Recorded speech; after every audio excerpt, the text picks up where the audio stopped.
Good morning!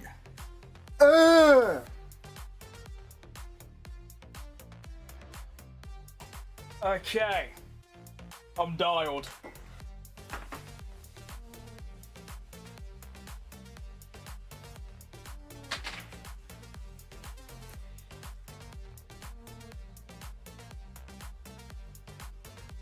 Alright. I think... need to... check my mic audio because I changed the wrong setting, so it might be completely cooked. We'll have to wait and see. But good morning! We are here for, well, the same thing again, because, yeah. What's this? I don't care. Right. No. No! Run!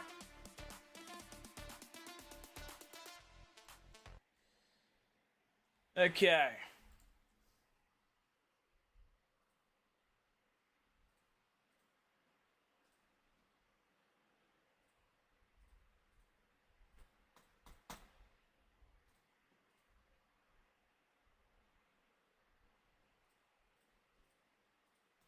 Right, I'm ready, let's go.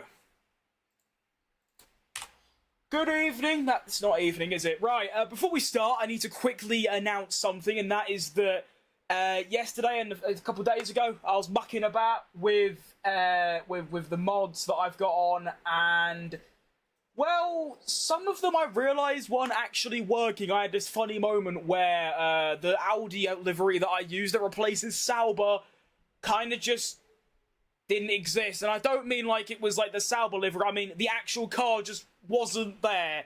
So I've had to change some liveries round, and I thought we would go through them. Let me actually quickly get up the ones I've changed so I actually remember here. Okay, so first of all, McLaren, as you can see, I've got a new livery. Before it was like a dark grey, I believe, whereas now it's, as you can see, got the name change as well. I thought I might as well. We have McLaren, Marlboro, Mercedes, obviously a nod to the sort of 80s Prime Ayrton Senna era kind of car, looking lovely. Then we have Ferrari, which is blue, because why not? Red Bull is now Jaguar as well, so we've got Red Bull, Jaguar. I was considering doing they have a green version of this livery, but I thought, Let's try and keep it a bit like Red Bull still.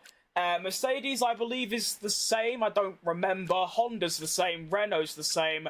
Haas, I've changed it. This is obviously the team we're driving for. Rather than that grey livery, which is a nod to like when they first started in F1, I have now got their 2026 livery, which is looking good. Toro Rosso is still Toro Rosso. Williams are different. They are now Williams Porsche in a nice purple, and Audi is also the same. So you have some name changes. We've got Williams Porsche on the grid. We have got Red Bull Racing Jaguar, and we have got McLaren Marlboro locked in. Now, one thing I actually need to quickly do before we begin the stream proper is, I probably should have done it, like, way earlier.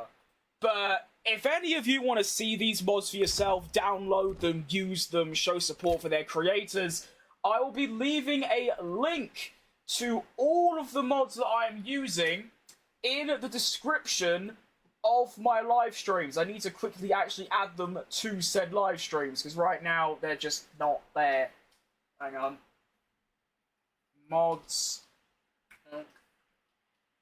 Used. Wow. There we go.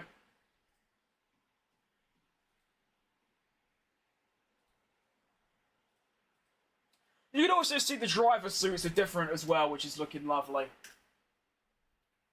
Mods used. Alright. Boom. Alright, decent. I think now we can officially begin. Now, today is very exciting because, yeah, we got some good tracks on the calendar. Alright, TP. Right, let's go. Oh, wait, did I not?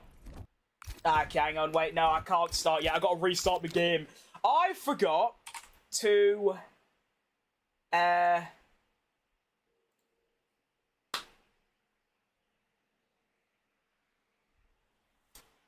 be honest, Hero. I don't think many people would watch if I just wasn't speaking. Do you know what I mean? So, shut up, do you know what I mean? It's 9 AM. Get a job. Okay. Let's lock in the... No, that's the wrong one. That's the one I'm looking for. I need to do this, and then quickly flick a setting. Oh, I didn't have it on. Ah, no wonder it didn't work. Okay. Mods TP. Lots and lots of mods. It's in the description. It's supposed to be a nod to the, apparently Ferrari had, like, a blue livery back in, like, the 90s, and it's a nod to that, so... It looks pretty cool, to be fair. I like it. I only changed it from the normal one because I did have one that's this really nice, like, dark red with gold, and it just didn't work. So, yeah. Had to change it, unfortunately. I'll tell you what, though, people might be hating early in the morning, but, I mean, it's a view and a comment, so we take those. Today, though, we have Spa and Monza. I don't know if I said that already, and I'm very excited, because, yeah. Maybe not for Monza. I mean, Monza's a fun track, but I'm just not good at it. Spa, though, oh, ho, ho. That's going to be a good time.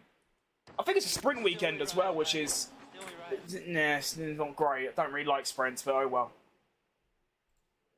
I suppose they are part of F1. You have a job? That's an impressive joke coming from you. I sat here like 5 minutes. Well, mate, here's the thing. Like I said, you're watching me. Thanks for the view and the comment. Cheers. Alright, let's go. There we go. Now it actually says Daniel Ricciardo, not Mika Hakkinen. Decent. Don't forget as well, Spa is a stronger track for me than Austria. And I won at Austria. And then we don't talk about Silverstone, we just move on. So we're 5th in the standings, 57 points in 6 rounds is pretty decent. I mean, that's almost 10 points a round in, what, the 6th best car? Oh, no, we're actually 5th now. Oh, good, we got ahead of Honda. Nice one. Let's go.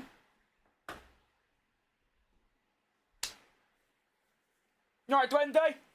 Good morning. Well, actually, to be fair, it might not be morning where you are, but, yeah. I don't think I've streamed this early in a very, very, very long time, but I thought, well, Why not? Don't have any work to do until later in the afternoon, so I might as well. Okay, that's kind of changed my entire optimism that I had. I was actually very excited, as I've said, but now it's going to be potentially a mixed conditions race and quali and practice. I am no longer looking forward to this as much as I was. To be fair, in the wet, in the previous races at Japan and Imola, I weren't actually that bad, but I don't know, I'm going to get nerfed a bit. It's 3... Okay, yeah. That is, I mean, technically that's morning, but no. They told you about the new parts that have come in from the factory, right? Well, they're all fitted and good to go. I hope they do the trick. Oh, I didn't change my engine. I need to remember that for quali, because that's important. Right, now, obviously I need to warm up a little bit. Good thing we have practice exactly for that. And it's a sprint weekend, so we obviously only get one set of tyres. Oh no, 2 sets of tyres for practice rather than 3, so we're going to have to make do with the hards for, turn this down, that's very loud. Oh, it's all gone wrong.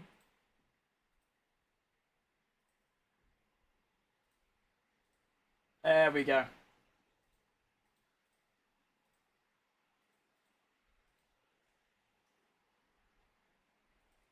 Oh, it's all gone so badly wrong. Okay, wait. Oh no. Oh wait, it's come back. Wait, what have I... Oh, I don't know. How do I use engine noise mods? Just like any other mod.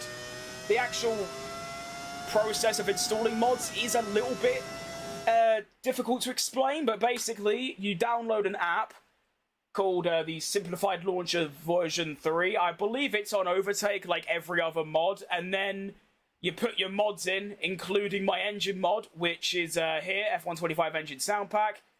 Bob's your uncle, then you're in. Dialed.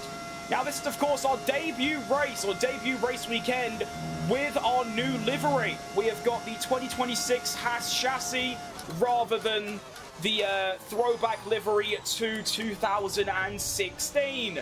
Also, just thought I'd mention, I did a race at Spa yesterday, just for fun, and I went last to first in a Ferrari in about 2 laps. Now, though, I'm in a Haas, and that's going to be a bit more difficult. But you never know what can happen. If I can win at Austria with that incredible final lap, where I overtook, who is it, Piastri, if I remember? Yeah, then who knows what can happen at Spa. All my audio's wrong right now. That's too loud, that's too quiet, that's all wrong. What is happening? Ah! Just terrible streaming and technology usage all round from Fat Chrome. I'm lost.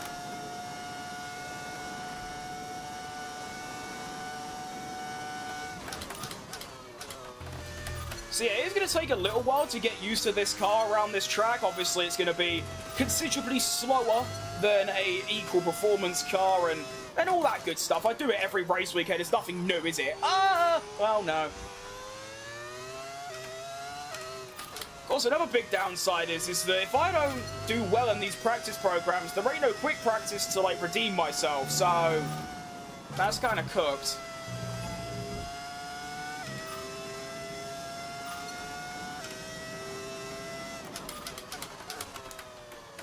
Oh, why is it just not turning? Did I put the wrong setup on, or is the car just really bad? I'm going to give the car the benefit of the doubt and say it's me rather than the car, to be honest.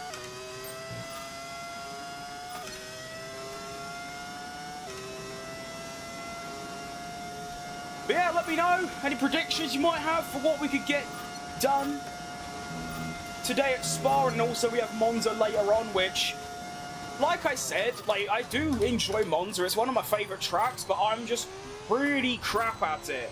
So a result may be a bit more difficult to get there than it is here. Okay, I still got purple, even though I completely went off the track decent. It might just be really bad now. Honestly, I think it's like...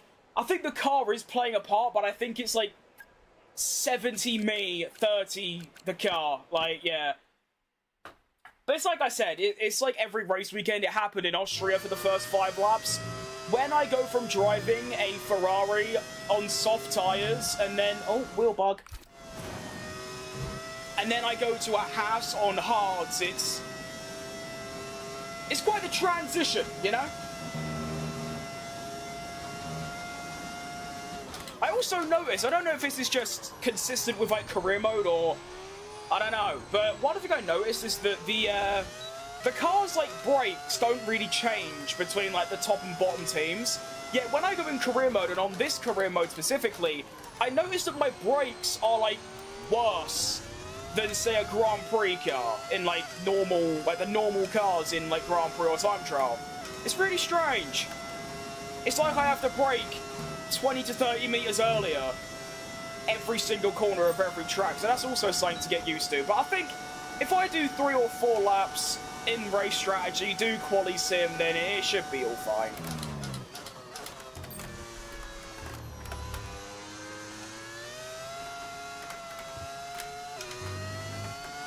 But I think it's also important to note that even if I'm slow, the AI also like slower because it's career mode. So like, even though the car feels bad, I'm probably still quick. I mean, I'm quickest overall currently, albeit we've only had some backmarker cars do some running.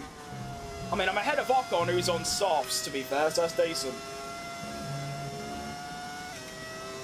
I'm also 1.6 seconds up on my race strategy delta, and that's on the not recommended tyre and a pretty dismal lap.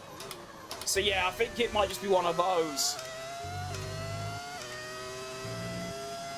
I tell you what though, since learning to not use the racing line on some of these tracks, I mean all of the tracks until...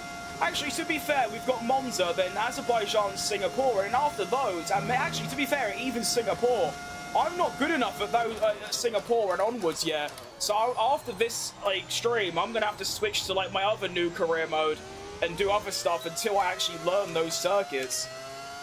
But it is actually like, I wouldn't say it's more fun, because that's what people used to tell me, because I used to get like straight up bullied, and I got death threats and everything on like TikTok, all because I used that assist.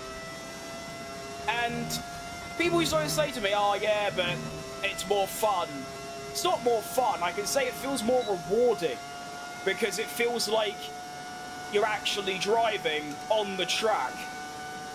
Even though technically you are still just looking for a braking point like you always are. It's just, I don't know. It's nice.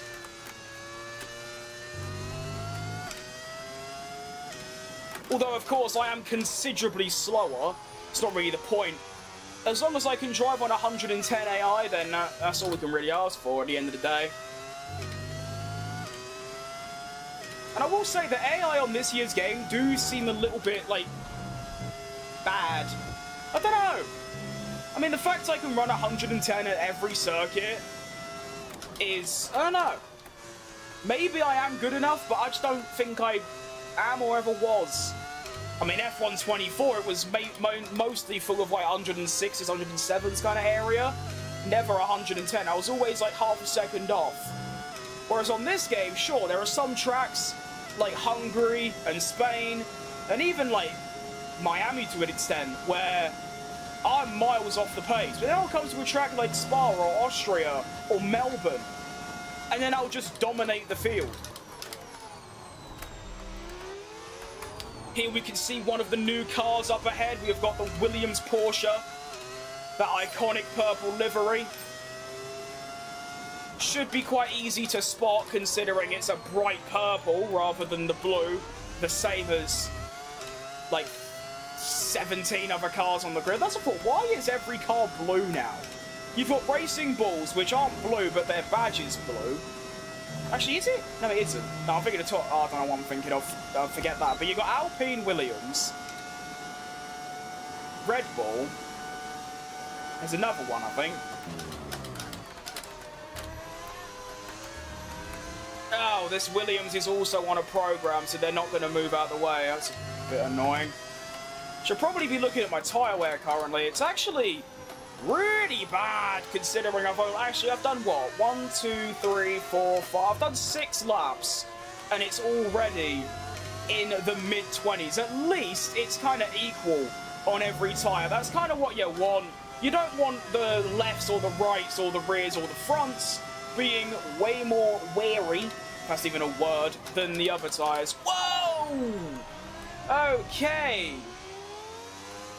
Williams is braking about 100 meters too early. Did I get damage from that?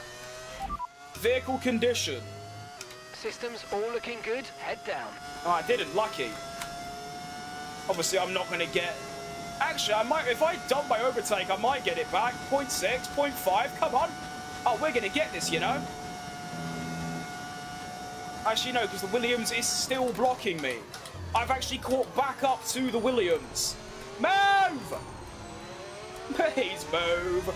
And he's on softs. You are really slow if your signs are Albon. Gonna go down the inside of our championship rival. No overtaking practice. Never hurt no one. Now we can actually move on with the program. I got the world record in the R8 LMS. That's a tongue twister on the Red Bull ring. That's fair play, mate. That's very impressive. I don't know. I mean, I know what an Audi R8 is. I assume it's an Audi R8. Good job. To be fair, yeah. I mean, that's one of one. Can't have 2 world records. That's impressive.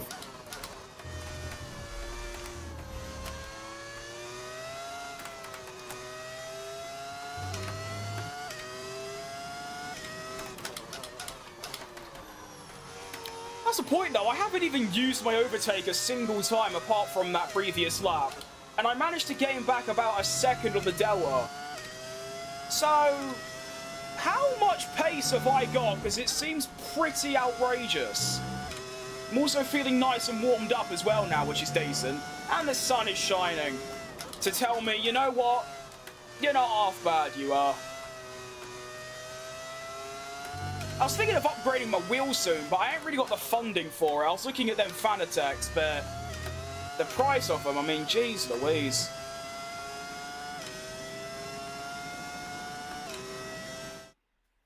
That's 110 AI, I know, mate.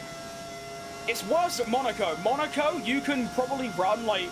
I believe, someone could correct me, but someone said a while ago that the AI supposedly run about 30-30 downforce on every circuit, including Monaco. So at tracks like Monaco and Qatar and high downforce circuits, the AI are really crap if you run, like, really high downforce. And the same is said for Spa. Spa, the AI are really bad because they're running medium downforce in a track where you should really be running no downforce. But even so, my cornering isn't even, like, that bad compared to them. I don't know why, but some tracks, like your Spas, Austrias, I mean, to be fair, I am good at them. I mean, Austria, I'm top 1% in time trials, same with Spa. But the AI should not be that slow. I should not be outpacing a McLaren in a midfielder, but I just kind of do. And I'm not complaining. Got the rain falling in now. Should be able to get this lap completed before the end, but you can see how much I'm gaining on this Toro Rosso. And I'm not even driving good. It's like I'm driving at 60% maybe. And yet I'm able to catch up to this Toro Rosso really lively. Same with the Williams. Half a second quicker than the previous. What, a GT car's got that much gaps between them? What's that all about? I thought it'd be like a couple thousands, but half a second, what's happened there? Around a track that short? Impressive.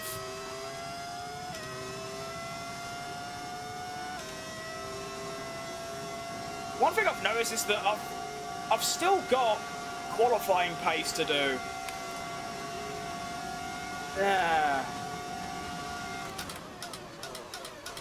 Going wheel to wheel through the bus stop with the Toro Rosso. We get the move done though, and we are up to whatever position, I don't even know.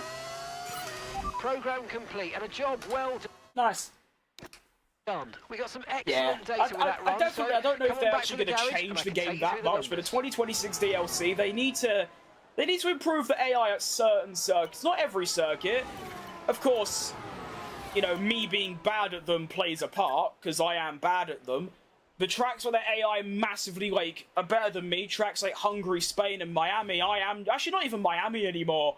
I'm quite good at that track compared to the AI now. It's mainly just those two, Spain and Hungary. I just can't wrap my head around it. I'm just not good enough. But yeah, I think they need a bit of improvement. It is promising, though, that I am currently 6/10... Although, to be fair, Hulkenberg's second. It's not really representative, is it? But it's still good pace.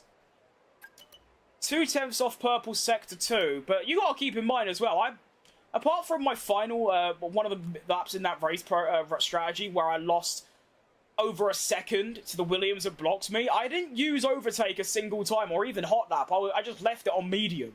So there's probably like half a second in there. Just on battery usage alone, do you know what I mean? And I was sort of hoping the weather would like change a bit by the end of the session, but it seems like that isn't going to be the case. So hang on.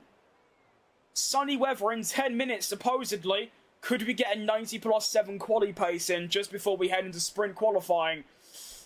Probably not. Oh well.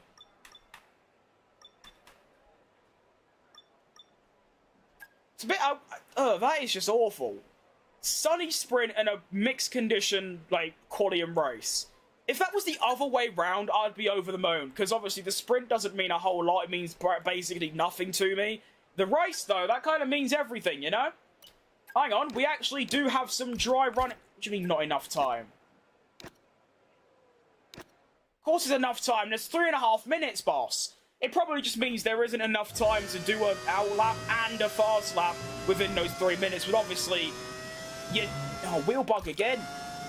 You don't need to do the actual lap. I don't know what I'm trying to say. Give up. Let's just do this quali run and get into sprint quali, because I'm losing the ability to speak English anymore. Now, I would like to experiment between using hot lap and also overtake, like use one or the other rather than both. But I don't think I need to be fair. I kind of just... I mean, I was in a Ferrari, but I seem to have enough overtake to have enough of the whole lap without running out, while also using hot lap rather than just overtake and medium. 0.6 up. That's just in Sector 1 alone. I usually go down to about 60 here, but I could actually save a little bit.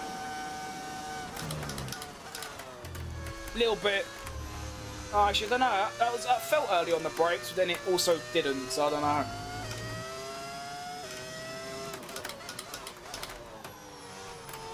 I want to see my cornering pace. I mean, that was pretty slow, but I'm still gaining time. Yeah, this is pretty ridiculous. How am I so much up on the delta?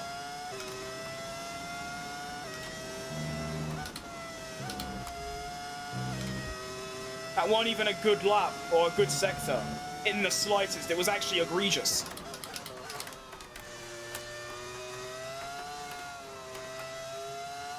Still though, whoa, never mind. That's hilarious. That is... I was literally... Oh, Nelly. Sorry. Oh, it was a McLaren. I've just killed, like, Lando or someone. Oh no, there's someone coming. Move out the way. Yeah, no, I was literally just about to say I'm feeling pretty locked in, and then I crash. Nice. Well, at least it doesn't matter. It's only practice. I just need to learn from that and hopefully not do that in sprint quali, or even quali, or just ever. Full stop, you know?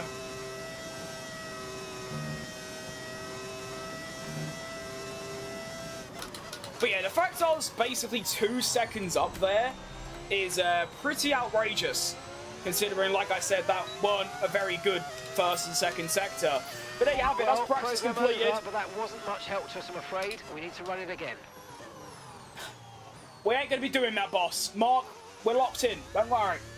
But we do finish first overall in practice, and that is, well, This is the thing, I've gone fastest in practice by 0.6 of a second, and there is at least 2, maybe even 3 seconds of pace on the soft side and using overtake. At least a second, minimum. But it's probably way more than that. So I'm looking forward to this. The only thing I'm not looking forward to is the mixed conditions, because I'm useless in the wet. I can't think like that. I've got to believe that the sun is going to shine. We now head into sprint qualifying at Spa-Francorchamps. Welcome. Now, oh, we only get, wait. Oh, wait, yeah. Okay. I actually think I might increase my front downforce just for qualifying, get that extra bit of, you know.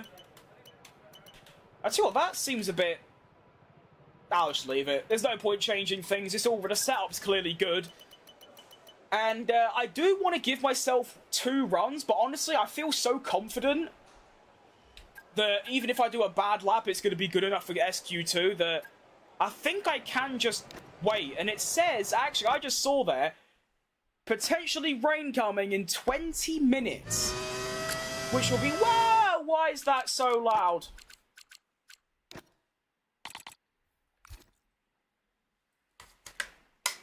I also just forgot. Actually, no, I won't. I just won't bother including sprints in my actual video series because no one likes sprints.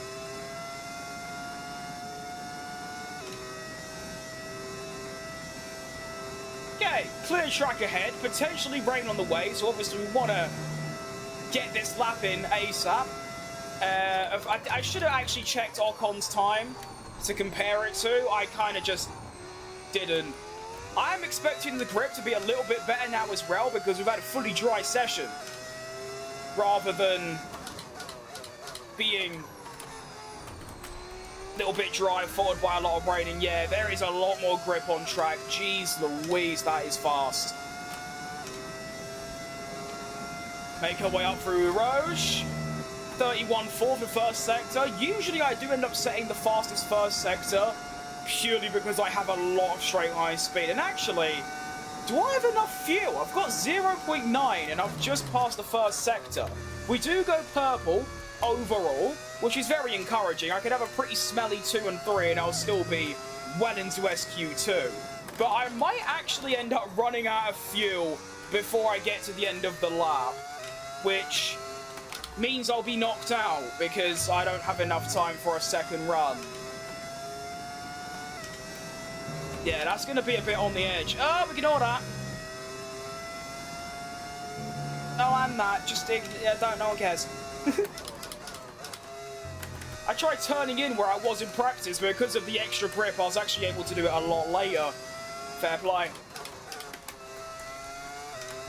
Sector 2 coming through. It's not going to be purple, but doesn't need to be. 1.7 seconds up, and I've got quite a lot of overtake to use as we make our way down the back straight, which ain't really a straight, but it's flat out, so I called it a straight. So it's a 45.6 for Sergio Perez. I've completely cocked up the bus stop chicane and Sector 3 in general, to be honest, but it is going to be a 43.3 to almost go on provisional sprint pole. Wait, no, that's not how that works. You know what I'm trying to say. It's half a tenth off first. And I've got no fuel left. Let's get back to the garage before we run out. Good idea. Okie doke, yeah. Easily through. Fastest sector 1 and 3 with loads more time in there.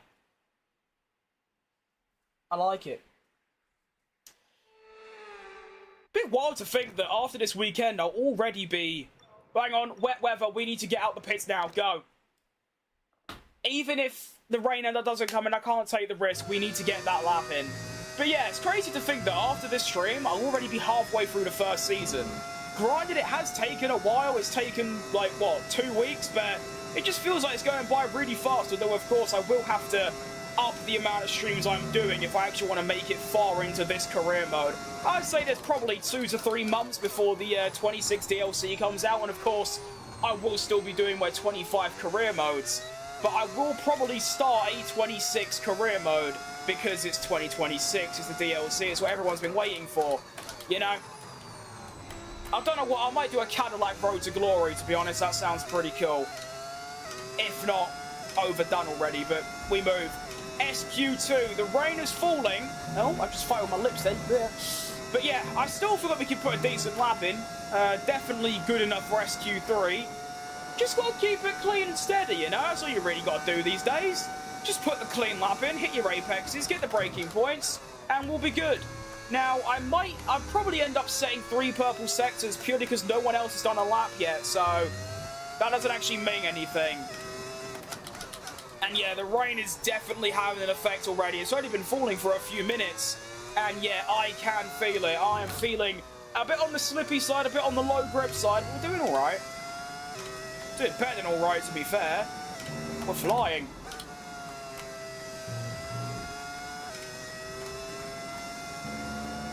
.46.5 for Lando, so that is actually the fastest Sector 1, because Lando, you'd think, is probably the top car, apart from maybe the Ferraris. So the fact I've gone purple against that is encouraging. Now, I usually go green in Sector 2, not purple, because the AI just have more downforce, so obviously in a part of the track full of corners, they're going to be quicker, that's kind of obvious. But that's still good. It's been a very nice, clean lap. Brake a little bit on the early side. I don't want to completely overdone it, and I actually nearly did as well. Yeah. Whoa, shocking exit. It's a 48.3, so it's actually not a very good lap. Not just because of the time. Obviously, the time's going to be bad. It's mixed conditions, but it's only P5 or P6 now. Ooh. That's going to be a bit hairy. Do I have other streams where I drive GT3? Oh no, I play exclusively F1.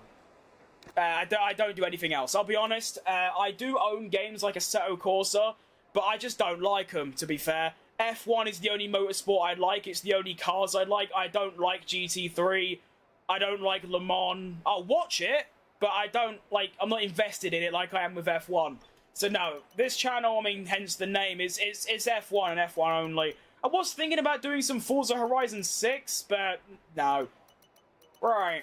Have I done enough to get through? I think I have. No one's going to improve, as it is now wet conditions, which means Oscar Piastri is actually going to get knocked out in 16th, as is Leclerc, who was first in SQ1.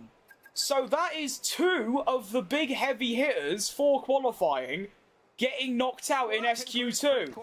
And we make it through in P6, 1.8 seconds off. I don't understand how I was so far off, considering I went out the pits almost as soon as the session starts, but there you go. On to SQ3. And it is going to be wet, but it is drying. I don't have enough time for 2 runs, so I'm just going to wait until about 3.5 minutes. And if it's dry, if it's wet, then I'm going to make sure to up my downforce. And I think it is going to stay wet. So I think we'll just go for the wet setup, which is going to be about 10 aero, sod it. Hang on, wait, quick. No. Poo. No! Quick! I don't think this will change much, but I might as well. Let's go. F1 is so bad, GT3 is better. Well, I disagree, but it's called an opinion for a reason. We're all entitled to one. Banana Eclair. I mean, to be fair, I feel like just saying Charles Leclerc works better, because a banana is, like, obviously a healthy food. So it doesn't really work for a fat joke, but I suppose the fact it's food full stop does kind of make sense. I don't mind it. It's also quite heartbreaking to know that the track is currently dry, probably dry enough for slicks, and yet I'm on inters. Oh well, we're off for SQ3. Can we put in a decent lap and maybe breach into the top 5? Who knows? Honestly, it's all kind of gone wrong because, yeah, like I said, it's definitely good enough for dry tyres at this stage, which would have meant an immediate pole position for me. That would have been the freest pole ever. I could have drove at a slug's pace and still got pole. But oh well, we move.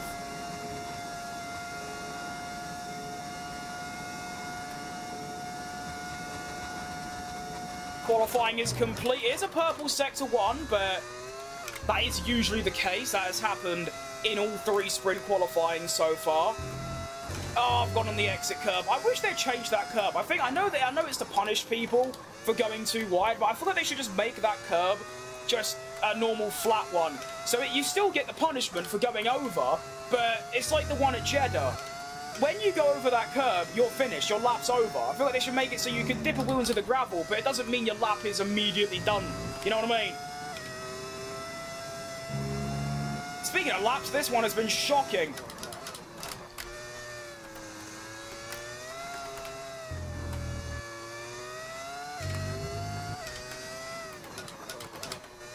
Using inters in dry conditions is certainly a choice, but to be fair, the MFD on the game said it was wet. The game didn't recommend me to change tyres. Well, saying that though, I have set 2 purple sectors.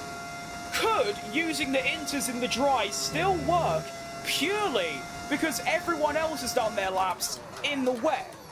We come round the bus stop chicane, really nice braking. I've ran out of overtake, but is it going to be enough? It's going to be a 52...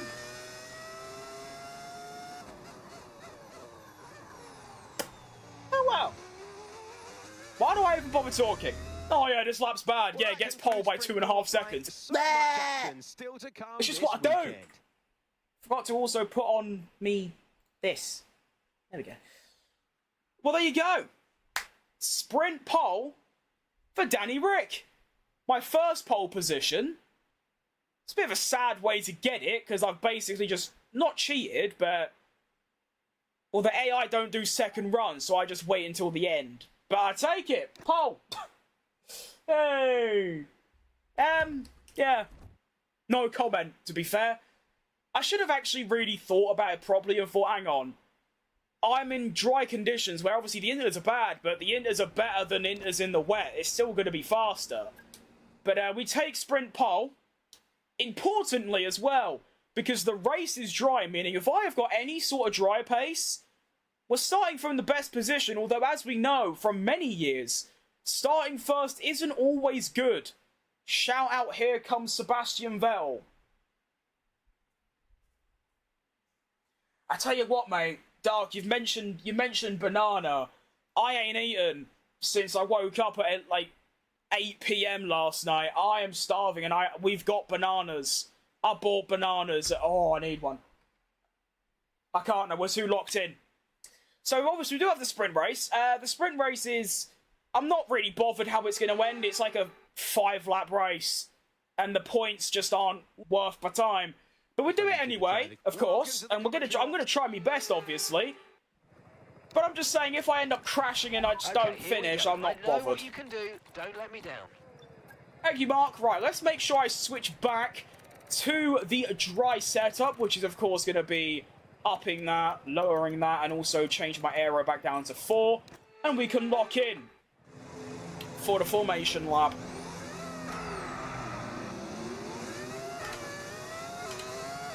I'm considering turning the formation lap off or put it onto broadcast, but I kind of like it. It's, you know, it builds up a bit of nerves, especially if it's like a title race or something, and gives me a chance to make sure my settings are right, make sure everything's working, and we can move, you know?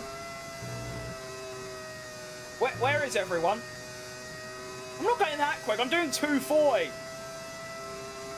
I've always found that funny that obviously right now I'm doing 240. It's like really, really slow. And yet for a normal car, or if I was in real life, or for the safety car, that's like rapid. Although I'm pretty sure the safety car can hit about 300 kph. So someone needs to fact check me on that. I'm not too sure. Now thinking about it, this is only gonna be what, the 4th lap I've done in dry conditions around here. Practice was mixed conditions, the sprint was mixed conditions, and then fully wet. So, I don't really have a lot of practice. Yo, can everyone, like, speed up? I'm driving really slow, and yet Russell ain't even at poo on yet. Come on, lock in! I might just skip the formation lap, to be honest. Actually, I'll warm up my tyres, and then I'll skip it, and then we'll just get into it. I do like how you can park up to the grid yourself, but the advantage is probably so little that one decent race start makes up for it, you know? Alright, go, go, go, go. Okay, let's lock in. Belgium Grand Prix sprint race, here we go! 5 lights are on, and we're off. Very quick to get the lights out. Bit of a sluggish start, but it is going to be enough to hold the lead into turn 1. I've gone a little bit deep. Verstappen's going to try and get me on the switchback, but he can't, and we're off to see the wizard, the wonderful Wizard of Oz. Verstappen in the Red Bull Jaguar gets up to second, but no chance, Sonny. I'm gone. And Ricciardo maintains the lead. Also, I completely forgot to mention, in 2 hours from now at 12 p.m. British time, I've got a video featuring Ricciardo, not the career mode, something completely different, coming to the channel. It's a 10-race season in one video. It's very nice. You should give it a watch when it drops. Took me 2 weeks to make, so it better be worth it. We're moving back to the sprint race. Oh, big step of oversteer. But we do lead. We've already broken the 1 second barrier. Safety car top speed is 312. That's actually quite impressive. You got to think, I know it's like obviously built for racing, but it's a heavy car. It ain't really aerodynamic, so fair play. Although, what is 312 in miles? Because I don't even know kilometers. I only put kilometers because it's a bigger number and looks faster. I tell you what, Verstappen's really pulled back in this second sector. But to be fair, the second sector doesn't really matter because, as you can see, I just use a little bit of battery and I'm gone in the third sector, meaning he can't get DRS. Because the only point he catches up, there ain't no detection point. So, round the bus stop chicane for lap numero uno is going to see Daniel Ricciardo lead. Not for the first time. I did get my first pole in the sprint, but it's not my first time leading a race this season. Of course, last stream at Austria, I actually won the race. So there you go.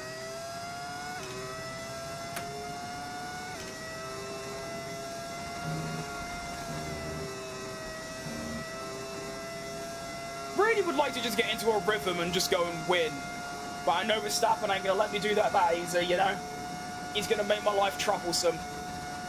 Well, at least he hope he does, because that's kind of the point of Max Verstappen. We do have Lando and Sainz fighting behind me, so that should give me a little bit of clear air to them, and it should just be between me and Max until the end. It's like old teammates now put together as rivals. 193. Oh, I thought it was way more than that. I thought that was like 210. Okay, that's still fast, obviously. Just not as fast as I originally thought.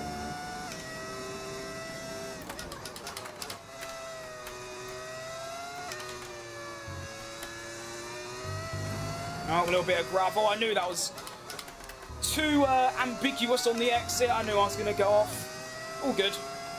So that's the thing, look, the gap is 0.7 or 0.6 right now, but it should be back up to a decent margin by the end of this straight, although it's not really going up that much. Uh-oh. Verstappen is managing to hold on. Not good. 0.8. Okay, I've got the gap up to a second, but with Max taking the fastest lap and me hitting the wall on the inside of turn 1, that is not going to bode well for me. 0.8 now. Realistically, even if he's in DRS, I should have the straight line speed to just cruise off into the distance, even with Verstappen having DRS. That's exactly the case, alright? So it looks like basically all I've got to do is have my ERS off, or none, throughout the entirety of Sector 2, and then Sector 3 and 1, I just put it on hot lap, and then I'm basically not overtakeable. Alright, lovely, let's do that. Oh. Can never get that corner right. I think it's because there isn't a distinct, like, turning in point. It's just guess and hope.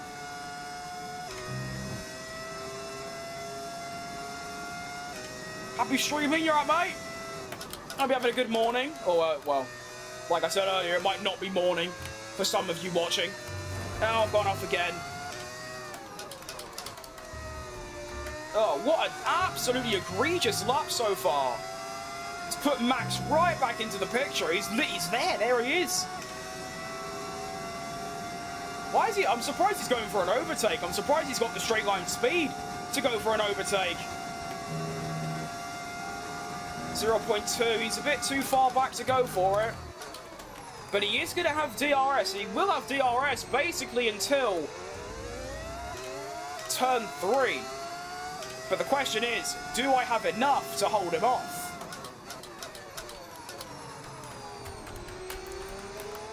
Through turn 1, good exit. Still getting the braking wrong, but all good. See, Abu Rose and Radion is where I gain a bit of time on the AI. It seems like they don't take it flat out, which is a bit weird.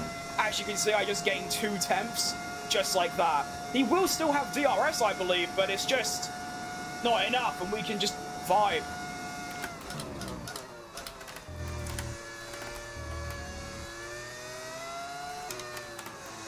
It is a bit of a shame, really, because I can see myself holding this position for a full race. But unfortunately, this is only a sprint, so of course, even if I do continue to hold off Max and win, it's only 8 points, which is good, because I've won something, but at the same time, it's just not worth it. It's the same as finishing 6th in a Grand Prix, which, if it stays dry in the Grand Prix, is almost a given, unless something goes catastrophically wrong. But of course, it's not. The game says it's going to be mixed conditions. Oh, a little bit wide. Just gotta hope it's dry for the most part. If it's majority dry, then it's fine, you know?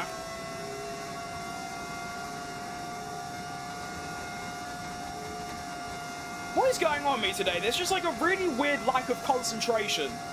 Well, not even concentration, because usually I don't need to concentrate, but it's like I just keep forgetting to turn. It's really strange. I do get it sometimes. Where it's like my brain and arms just aren't together. In fact, that's most days, to be fair. With tyre wear for now. Keep taking care of them. Thanks for the update, Mark, but I'm locked in. I suppose this is a good test for tyre wear as well. See if the tyres are any good. Currently sitting at mid-20s after 5 laps. It's about 5% a lap. It's not bad. It's not great, though. Right, Mr. Chip, nice name. I do like a chippy, I do. I ain't had one for about 5 years, but I like them nonetheless. I tell you what, track position is really just so important around Spa, isn't it? Because, I mean, to be fair, I still feel like I've got... If I had DRS, I still feel like I'd get past Max, but the fact that he's constantly within my DRS, but can't even get close enough. Like, he can't even go for a lunge. He's not that. He's just not in the same league of straight line speed that I've currently got.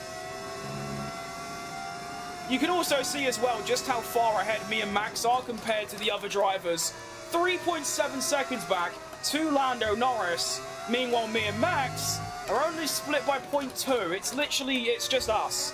No one else is even in the same hemisphere right now.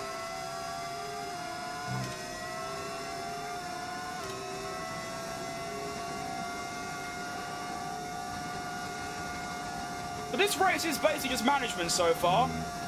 I'm feeling zero pressure from Verstappen.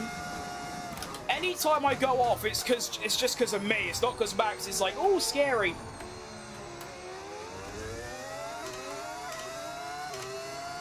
$24 or 23? It's 25, mate. You wouldn't see me on 24 if you're referring to the F1 games, that's for sure. 24 was not good. Although, in my opinion, 23 is the best F1 game ever made. So, with 25 in a close second. Max was the fastest, but none of the AI have good overtaking. That is true. The AI don't, like, brake late. They don't go around the outside. They don't really do any sort of racing. It's basically DRS passes, and that's... Oh, Janelli. driving absolutely egregiously right now in this sprint. I need to seriously lock it in for the Grand Prix or we're going to be in some serious trouble. The fact that Max hasn't had a go at me there and I've actually managed to maintain the lead is very impressive, because I realistically should have lost it there and then. And I continue to extend my gap over Norris as well, so it just shows that it is actually just Max and me being fast, not them squabbling or things like that.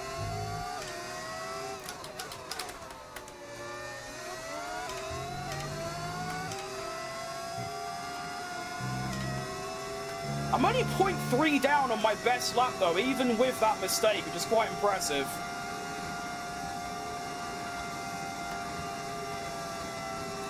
Two laps remaining, and it is going to be very difficult to keep Max back at this stage. I'm running low on battery, the tyres feel okay, but Max clearly has better pace and more importantly, isn't making mistakes unlike myself. So we'll just have to see.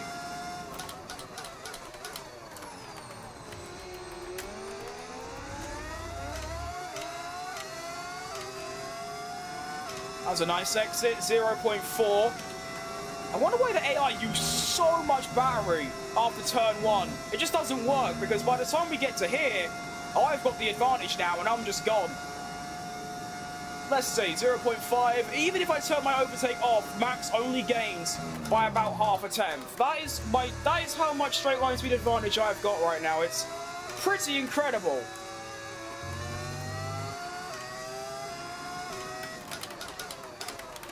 Now, of course, preferably I would like to have a full tank of overtake for the final lap. That is when Max is going to absolutely dump it and give it everything he's got to try and nick this win off me. But to be honest, I'm kind of feeling too composed. Like, I'm just not pressured by Max at all, as I was saying.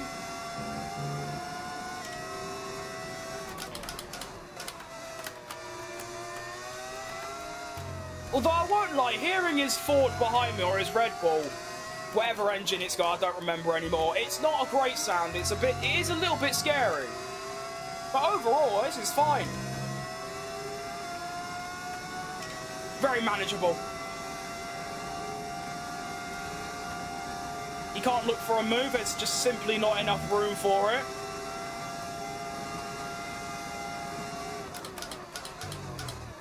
Go up to the bus stop. Round the final corner to begin the final lap of the race. This is where we need a good lap and just good ERS management. If we do that, then we will be hunky-dory for a Grand Prix, or actually not a Grand Prix, a sprint race win. For a grand total of 8 points. Wow, I'm incredible. Now, I think what I'm going to do is we're actually going to use a lot of overtake down this first straight. So that's what Max does. Keep it flat through rally on, even after my tyres have aged a good bit. And now I should be able to leave it on hot lap until the end of the race, with Max catching quite a lot, but it's just not enough for him. And now, realistically, he's only got, unless I make a mistake, he's only got one overtaking place left, which is, of course, into the bus stop chicane.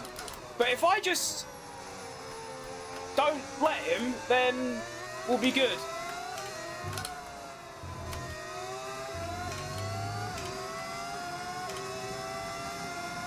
Looking for a potential gap around Pouon.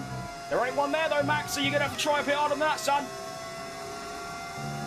Now, I think because he's so close, I am just going to leave the overtake on none. Get an extra few percentages for that final dash to the line. And then here, got the exit. Very clean lap so far. Now we can go all the way down to about 50. And just hope we've got enough. Max is catching. And now I'm starting to pull away. I think his battery's gone. And we are starting to build the gap. This has been, I don't know really, an interesting sprint.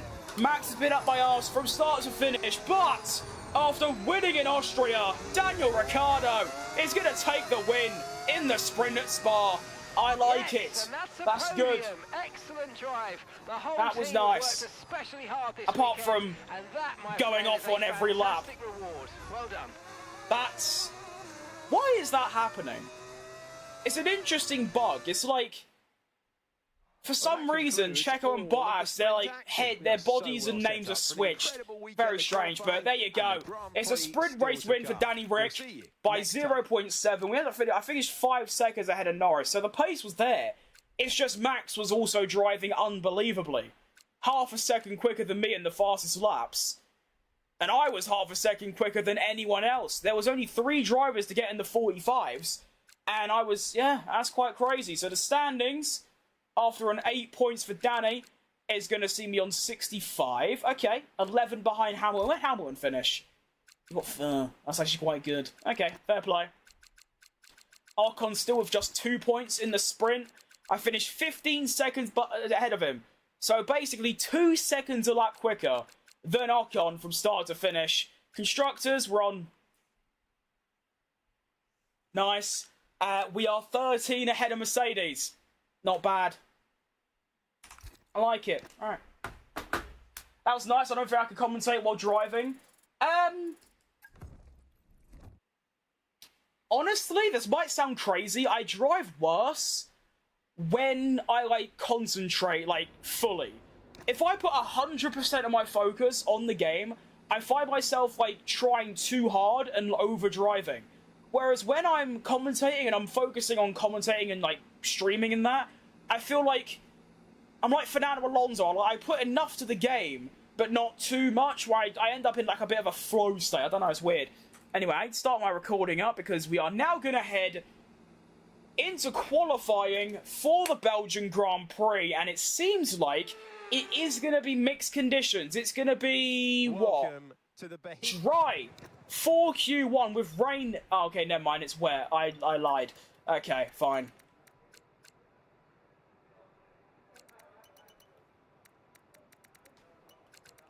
Gotta make sure to change my setup so it's a bit more wet weather friendly. Of course, tyre pressures, brake bias, I can all change under park firmware. I'm gonna lower this for the race if it's dry, and also gonna increase that to there. Make sure the fuel, I'm gonna go a bit higher on the fuel just so I don't run out. And yeah, we're locked in.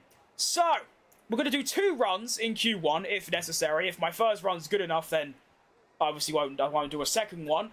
Leclerc has put in an absolute beamer. 6 tenths quicker than anyone else. 3 purple sectors. Cadillac drivers in the top 10. I think what we should do with these, you know, their names is, I feel we should go by their names rather than their avatars. So rather than switching them here, I think that's Perez, even though he's got Bottas's head. Ocon is currently, he's not done a lap yet. Okay, fair play. I suppose we go out as well. Get this first lap in under wet conditions. I'm feeling a bit nervous. I am no good in the wet. I never have been. I probably never will be. But we'll just have to see how it goes. You never know without trying. And again, this seems like it's dry conditions. So I might end up having to do a lap on softs at the end. But the game keeps doing this to me. It keeps lying about the conditions. It said in sprint qualifying that it was inters and didn't recommend me to go onto the softs. And yet, the conditions were exactly the same as this. So we'll just have to see how we get on.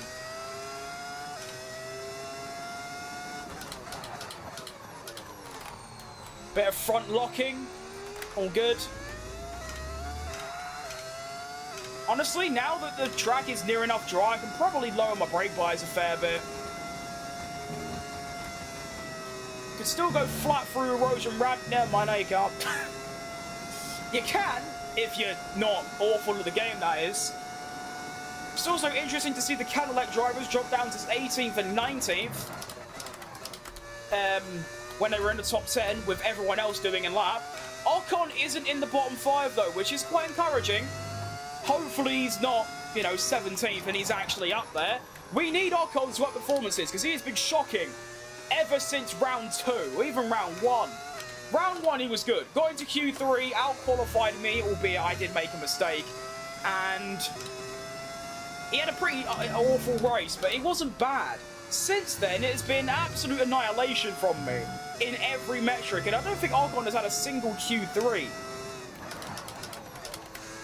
So, we need Ocon to step it up. But on my lap right now, should be more than good enough to get into Q2 currently, because it's not really raining anymore, but If it does go on to softs, obviously we're going to have to do a second run, which I should still have enough pace anyway. Honestly, I just want to see if I can beat my sprint quali time, which was in basically the same conditions. That was a 51.2, I believe. So I want to see what I can do in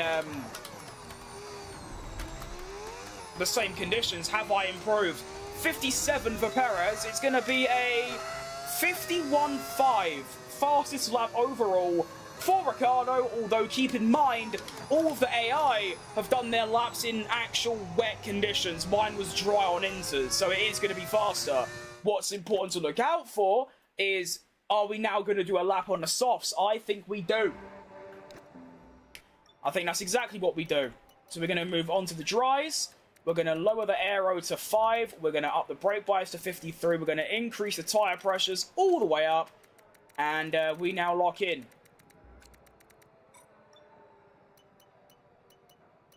What tyre did I... Oh, it was that tyre. Ugh. Okay. What do you mean lifespan 4 laps? I think the mediums could do a bit more than that. Come on, EA. Right, so it is now important to do this lap on the softs. It is fully dry conditions, meaning I'm going to start dropping down that order quick. As you can see, every driver is now out. On the track, every driver on the soft tyre. So this is basically a one-shot quali to get through. I don't think my lap will need to be that good. Obviously, I only have to out-qualify the bottom 6. So it should be reasonable, but I still have to go and put the lap in, of course.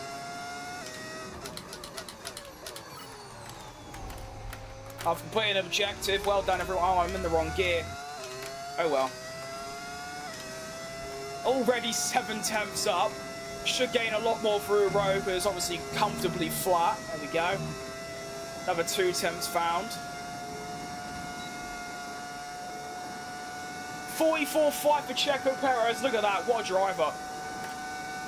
So that's the benchmark, really. If I can beat that, then I should be through quite easily. 43.5 for Isaac Hadjar.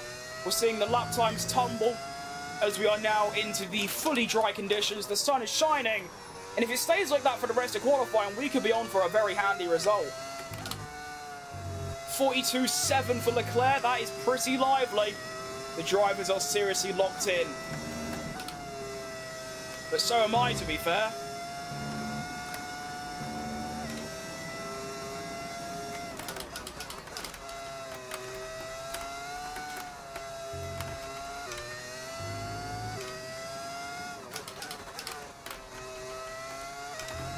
Lovely lap so far. 1.2 seconds up on Lawson. And now I should be gaining even more time on them because of my superior straight line speed. Make our way into the bus stop. Not good braking at all, but it'll do. Around the final corner. And across the line to set a 43.2. So half a second off Leclerc's fastest time. But it is going to be a P2 in Q1. So we are 3. I like it. Nice stuff. You right, Fredster? Yeah, that is a crazy lap by Leclerc, by the way. That is outrageous. How'd Ocon get on? Oh, he's gone in Q1. I mean, only by 60 milliseconds, but still, if I'm putting it in P2, the fact Ocon's getting knocked out, this is the thing. It's not like I'm outperforming a bad car. Our car is 5th quickest. That means, at minimum, we should be getting in the top 10 in every session. I'm doing that easily. Ocon is getting bottom 5s. What's going on?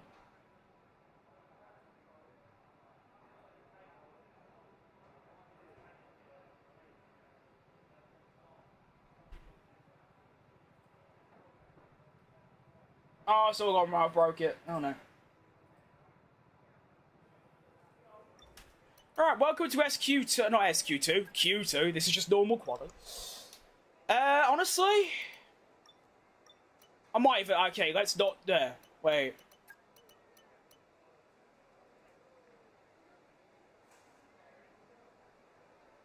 Did I just not... Okay, I guess I didn't do a lap on soft, so I don't know what that's about. Okay. Intriguing. That was nice. I don't think I could... Oh, wait, I've already read that comment. Well done, dickhead. Alright, similar sort of lap. Basically, get in the 43s, and we'll be fine. Pretty much, that's all I've got to do. Honestly, I might have exited the pits a bit too late as well. I don't think I can fit another run in, so this is going to have to be a lap good enough. But honestly, I'm feeling very confident, and my lap doesn't even have to be good. It can actually be quite smelly, and yeah, it'll be enough. I'm noticing my game's doing a lot of stuttering, and my FPS is on the low side, so I don't know what's going on there. I might have to tweak some graphics settings, but yeah, it doesn't seem too healthy. It's currently running at about 112. It should be running at 140. So, yeah, I'm going to have to fiddle with that after this, but all good.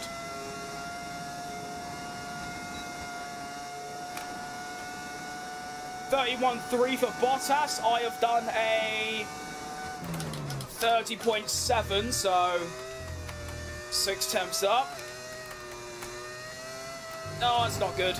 I hate that corner so much. Like I said earlier, they really need to just replace it with a flat curb, so that if you do go wide, you do go in the gravel. That's punishment, but your lap isn't over.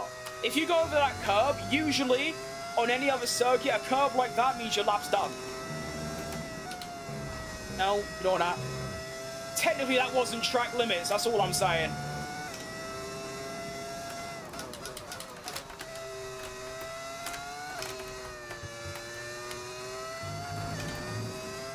Car feels a lot grippier now. I wonder if that's because it's dried up a bit. I'm not too sure, but this is electric.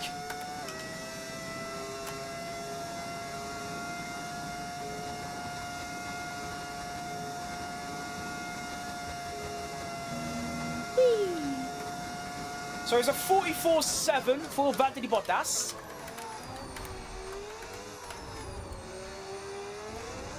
And we are going to set a 43.3, so almost the identical lap, a 10th off, P4 overall, not great, but easily enough for Q3, so Bob's your uncle.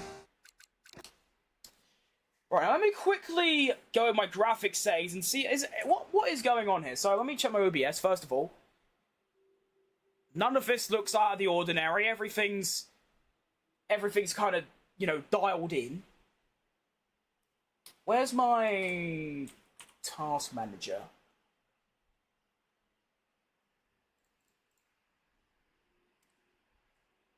I mean, it's high, but it's not that high. It should be tanking my FPS down to 110. No, not that one. Graphics settings, here we go. Right, let's lower. Post-process, lighting quality can be on low, that stays high. Skid marks, put that, the thing is though, see, ironically, I actually, use skid marks to tell me where to brake, so I might have to leave that on high. Put that on medium. We'll see if that helps out the FPS, but yeah, it's looking a bit ropey. Anyway, Q2, that should be, it's not a great lap, I mean, it's 2 tenths off, it's not bad, but it should be more than good enough for Q3, and it is. So, that is 7 qualifyings, 6 Q3s. Unfortunately, Silverstone, I did miss out on Q3 by about 12 milliseconds, which was extremely tough. Bear with us a few minutes. I'm afraid we're losing hydraulic pressure. There's a leak somewhere in the system, so just sit tight for a bit. Why do you keep stuttering? Don't know what that's about. Okay, I've upped my downforce a bit. I feel like that's going to help me through Sector 2. Clearly, my straight line speed is just good. Also, if I reckon a top 4 is the max. Actually, no, I'm lying. Top 2 is the maximum. I can do a 42.9 if I do a really good lap. However, top 5 is more than reasonable. If I did the same lap I did in Q1 or Q2, it's a top 4.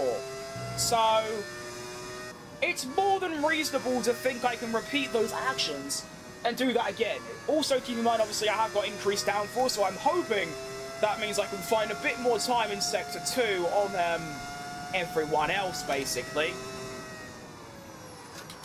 And here we go then. Q3. What can we fight for? At Belgium. Let's bleedin' have it! As we go across the line to start the lap. Braking into turn 1. It's a little bit... No, actually, it's perfect. I was lying. Nice exit. That was bloody gorgeous. Now, just like in qualifying so far, I'm not going to use overtake down this straight. My straight line speed is more than good enough to the point where I don't need it. And I'll probably still end up setting the fastest sector 1. So it's just not necessary. And there it is, purple sector 1 for F1 Crim. It's a horrible turn 2, or whatever number that is. That's not bad though, right on the edge of the curb, but not over it, which is the important detail. We now go through this right-hander. I tell you what, the car feels bleeding hooked up, it does. She feels lovely. On absolute flames right now. Send it basically flat out through Pouon. This is a good lap so far. Go and girl. Into the braking of whatever corner number this is. That is also bloody gorgeous. Right on the apex, on the grass a little bit, but the exit's there, so it's all right, recovered. Oh, it's still a bit wide. Exit's okay. It's going to be 6 tenths up on Verstappen. That's pretty good. Oh. I didn't like a couple of those corners, but we're still on a decent lap. Make sure I don't run out of overtake. Braking really deep, but it's absolutely beautiful braking from Fat Crim. We crossed the line. Yes, excellent lap. We're all very, very pleased with that one. Nice work. Come on, I'll see you back in the pits.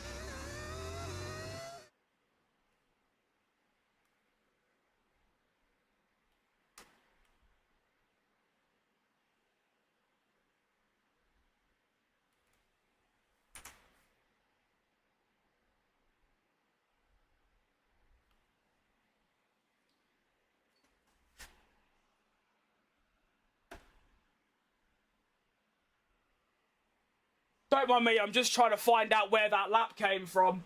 Can't find it.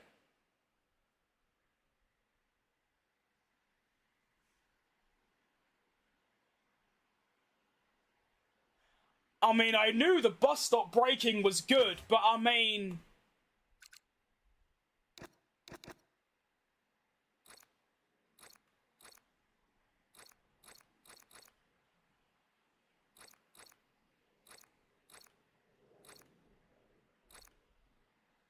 Am I missing something?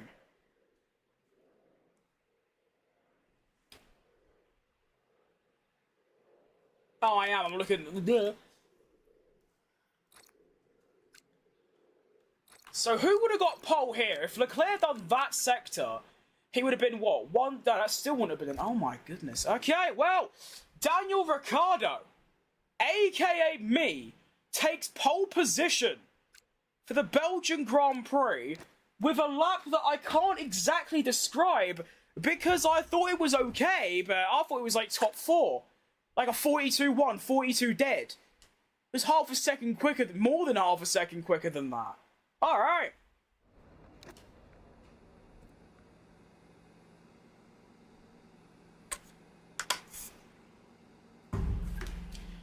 We now head into the Grand Prix. Hopefully, it's majority dry and not wet, because that would be devastating.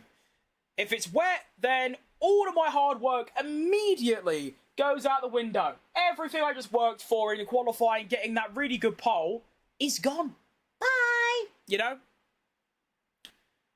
So we are begging, we are praying it stays dry. And if it's gonna rain, do it at the end where hopefully I've built a bit of a gap, you know?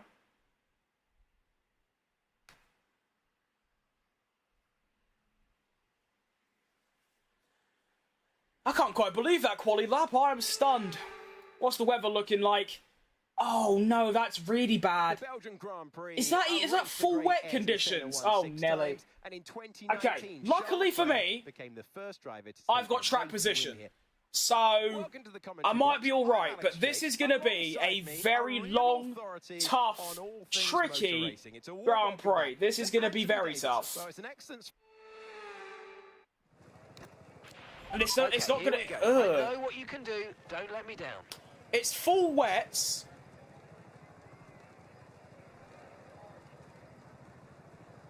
Am I correct? You know what? I'm doing something crazy.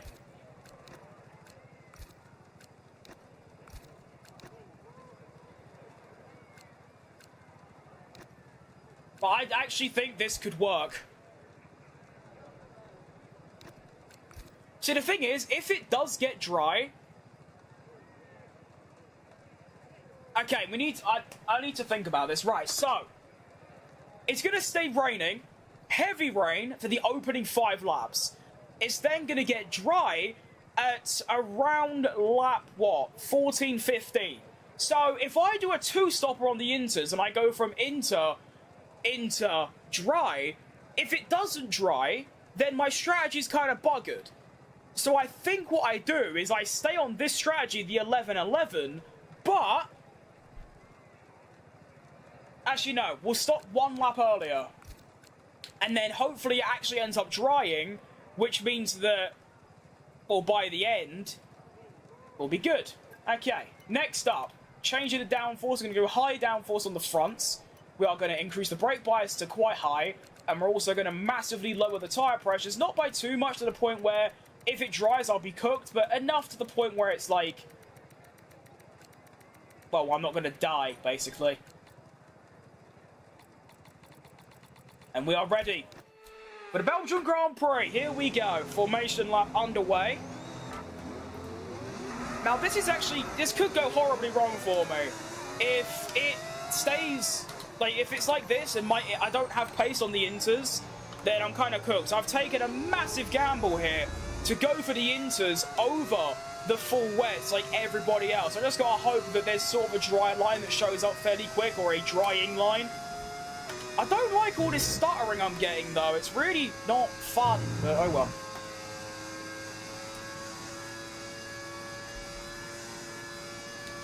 I wish we would, like, keep up a little bit. Like, I'm driving really slow, and yet they're miles back. I should probably lower my differential as well to try and save my tyres. Obviously, my tyres are going to be absolutely cooked very quickly. They get cooked anyway in inter conditions, but this is wet conditions. It's like 2021 all over again, huh?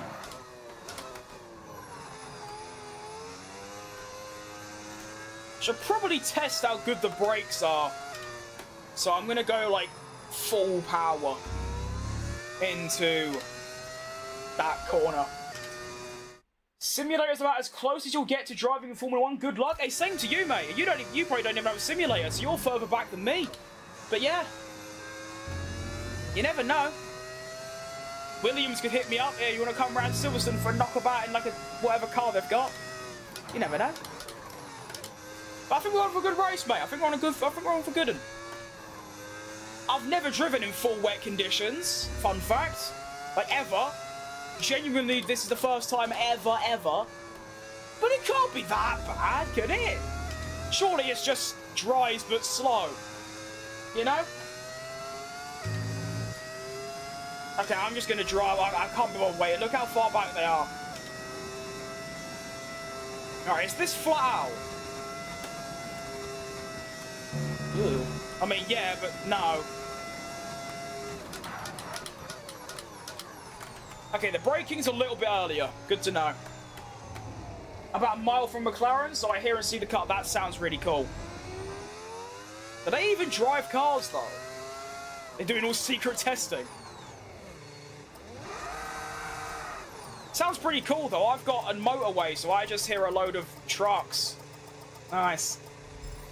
Alright, parked up. Now we've got to wait for about 46 years. All good. Up now. Be patient and watch for those lights. I think the closest thing I live to is Silverstone, and yet that's still like 30 miles away. It's quite tough. Anyway, we need to dial it in. We've got cars lining up. Leclerc and Hamilton right behind me. And remember, I've taken a massive gamble here, starting on the inters. Every other driver on the full wets So we'll see how it goes. I have no idea. Could go very wrong. They have a test track underground. Yeah, of course. Shout out McLaren tunes. Anyway, we're about to get underway for the Belgian Grand Prix, and we're off. And oh, it's very sluggy. It's not a bad start though. We are going to hold the lead into turn 1, but whoa, that is slow. I'm on grip up. Go on. Okay. I've maintained the lead through turn 1. It was a little bit on the dodgemans, but I've done it. Oh, gotta be careful through roads not to, you know, die. And we're off. Leclerc's going to try and challenge me. He's got a much faster car down the straight, it seems, but no, I'm pulling away now. Hamilton's looking for the move around the outside as well. Very scary. I've gone off a little bit. Whoa! Okay, this is going to be a tough race. The car is sliding all over the gaff, and whoa! Okay, honestly, this is really bad, but I think once it starts to dry just a little bit, I'll be fine. Yeah, this is sketchy.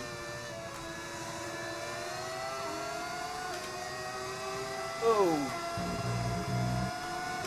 Good luck. Thanks, mate. I'm trying my best, as always.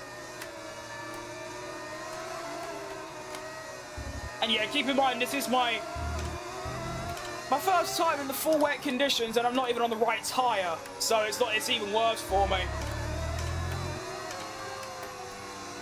And it just kind of seems like it's not really working so far, to be honest. I'm ahead, sure, but well, I'm not exactly pulling away, am I? In fact, it's the opposite. They're catching me, you know?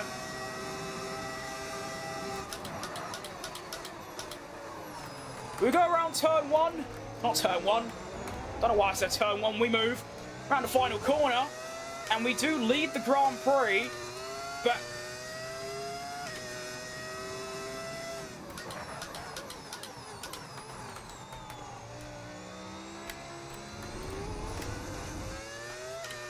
Esteban is in the pits.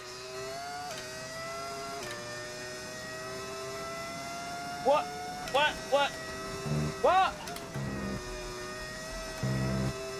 What on earth has happened there? Okay.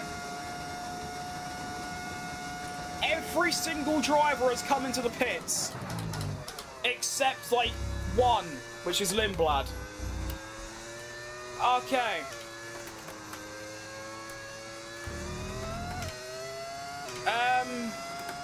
Not sure I've ever seen that before. Little Hungary 2021 job.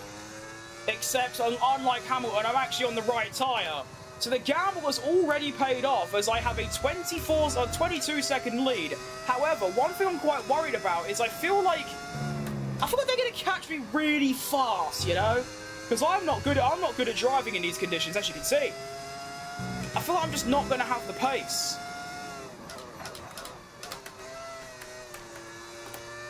But as long as I just keep my overtake up, and I should just have the straight line speed to just stay in front anyway, you know?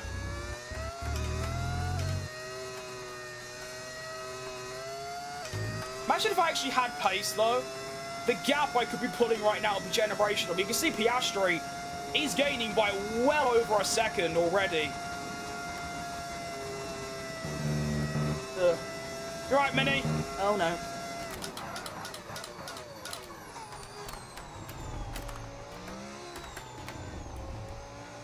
So in about, what, 9 to 10 laps, mate? Oh, not even that. Could be actually way less than that. They're going to be right up my arse, ready to challenge again. I just don't really have grip. I'm trying to exit, and yeah, it's just not really working for me. Lindblad now pits as well, so that means everyone has pitted except me. There's about 10 more minutes of this race. Thanks for the update, Mark. That is actually very good to know, because I was hoping to pitch straight from the inters onto the slicks. So that should work out quite good. Right, Formula Eagle. Hope you're doing good, mate. It's another purple Sector 1, albeit it doesn't really mean anything since Sector 2 is really bad. I've maintained the fastest lap though. I'm just sort of hoping that maybe the pace gets better. It feels like it's getting better every lap. But they're getting quicker every lap as well, so it kind of doesn't really work.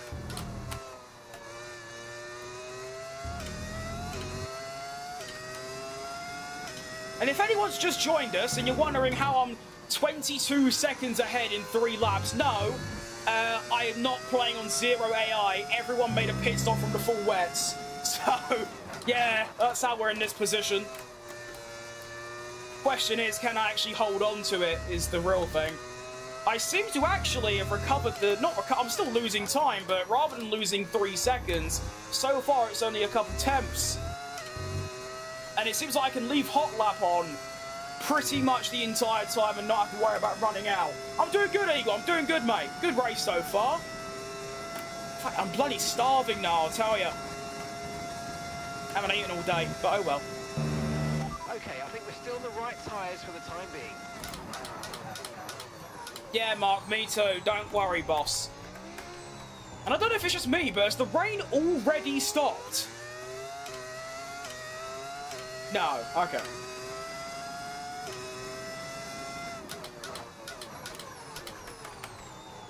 Another fastest lap for Danny Rick. How Piastri hasn't taken that fastest lap yet is actually astounding to me, because he should have done it about, well, 17 years ago, to be fair.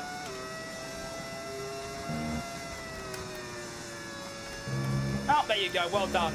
So he's 6 temps quicker than me, but that's it. That's not a lot. You know, that's fine. Okay, that's manageable. It should last until the end of the race if you need to. Yeah, not with my tyre wear, not with my tyre management though, that's for sure. The strategy really, ideally, would just go inters, it dries, I go on to dries, my pace is electric. Keep in mind, my dry pace, I am the fastest in the dry. So, the quicker it gets dry, the better, realistically. You can already see the dry line starting to appear. Tyre wear check is... The rears are struggling as always because I'm useless at keeping check on my rear tyres. I can't do it, to be honest. But it's not bad at all. In fact, I might be able to up this to there.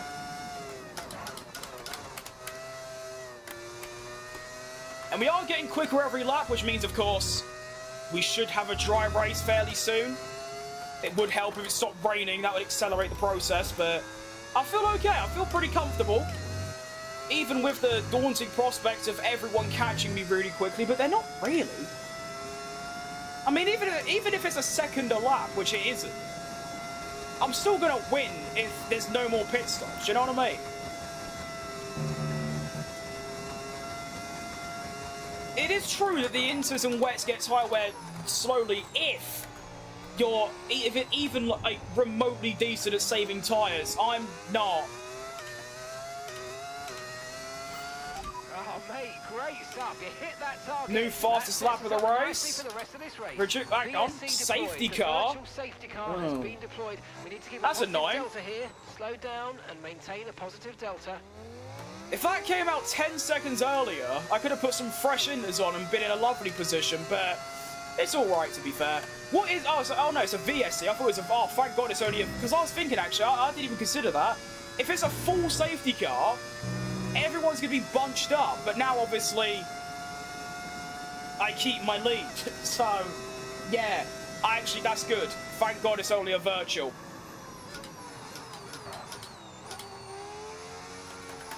Hang on, it's ending. I need to get going. What end, then? What end, then?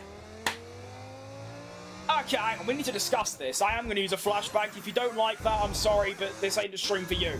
But usually, I'm pretty sure when it says VSC ending, it's 3 seconds. It's 1, 2, go. That wasn't 3. That was, like, 7. So, I'm calling bullshit at that.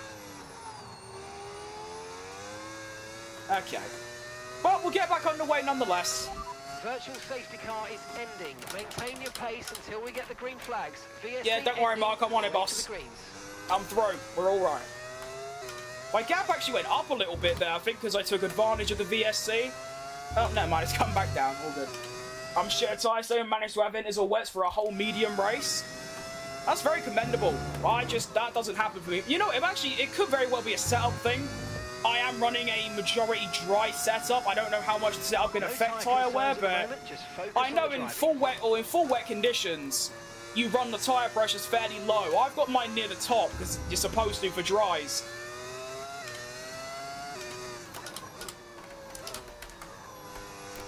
So that is probably a reason why. Okay, I could be driving a lot faster here. I'm not doing good enough at all.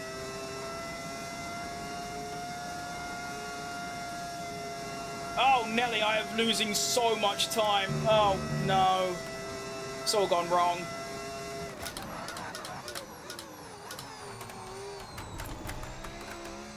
I've lost nearly 3 seconds on this lap alone. Don't run any setups. That's probably why then. Because obviously the default setups are going to have tyre wear in mind. Even wet tyre wear. Yeah, that makes sense. I do have wet setups, but of course I was expecting, I wanted to run, well, if I ran a wet setup for quali, which was dry, I wouldn't have got pole, and then I wouldn't be winning now. So it kind of worked, but not really. 59.5 for Lando. That is fast, it's not that fast.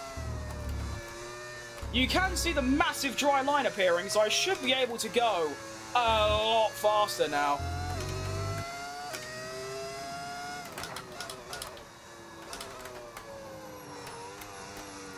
But still, like, I just am slow. I think I'm just gonna face facts. There's nothing wrong with the tyres or anything, it's just me being crap.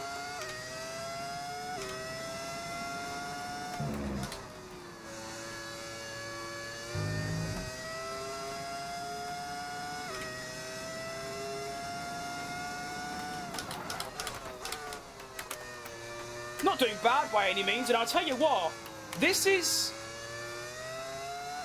going to be dry in the next 5 or so laps. If the rain stays away, then yeah, we're going to be in dries very, very shortly.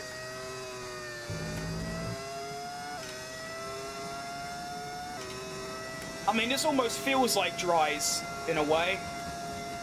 But actually, the rain is falling again. Oh, Nelly.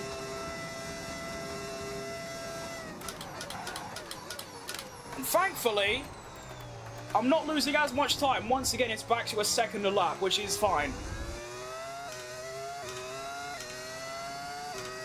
Fastest lap of the race as well, 58.0, although of course, people are going to absolutely smash that in just a few seconds time. Probably going to be in the 56s maybe? But that kind of leads to just the AI is too easy. Oh, boss, you've joined at a bad time. No. I started on inters. Everyone else started on full wets. Everyone pitted for inters. I was already on inters. And also, as you can see, they're gaining by a second a lap, so no. Right, Rev. I can see why you might think that, though. You don't really see, you know, that large of a gap in 7 laps, to be fair. Okay, Mika. But no, I use 110 on every track. I don't ever think, like, I mean, obviously, if the AI is too easy, I can't do nothing about that. It's on the highest already, do you know what I mean? But yeah. It's a bit like, you know, at Hungary 2021, where Hamilton was on the wrong tyre and he didn't pit. It's like that, but I'm actually on the right tyre, essentially.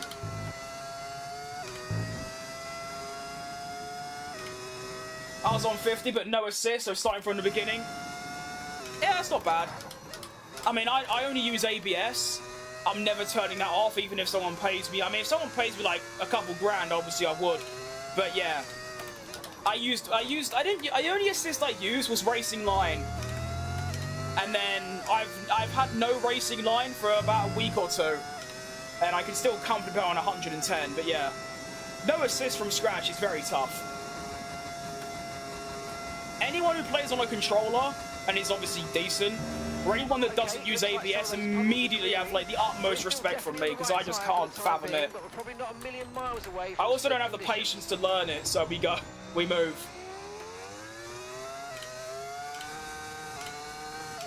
What happened there? I looked away and my car didn't upshift. I do love the reason, the only reason I've got the fastest lap is because I'm the first one to finish a lap. As soon as, like, everyone else finishes, they immediately smash it. Nice. And there it is, 56 dead for Oscar. Half a second quicker than myself. Hajar then does a 56 dead as well. But, you know, next lap I'll get it back, so all good.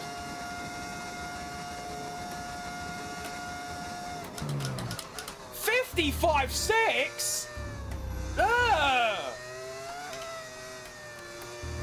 Okay, I wonder if Mac's on new inters, because he's actually quite far behind. Quite soon. Be careful you don't burn out your tyres.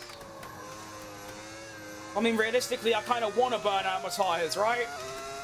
Inters with no tread is basically a slick, so that would actually work out well for me. No? I'd be surprised if F1 25 even has that feature, but still. The Mark 8 line, it is going to be dries very soon. I mean, I said in 5 laps ago, but you can plainly see the track is drying. Although the rain hasn't stopped, so it ain't going to go dry until that rain stops. When the rain stops, it'll be 2 or 3 laps after that. And I've still got that 16-second advantage, so we're looking all right. Am I planning to jump on Horizon 6? I mean, in my own time, absolutely. Forza Horizon 4, actually no, Forza Horizon 2 is in my favourite games of all time. Easily top 5, top 10, I love that game. I've played all of them. Horizon 5 I didn't like very much, but I still played it.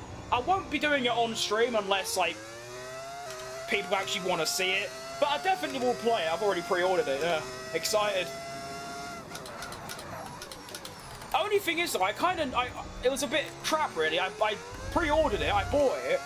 And it was only until after I pre-ordered it I found out that my current wheel and wheelbase isn't compatible with it. And I'm still comfortable playing on a controller, that's fine.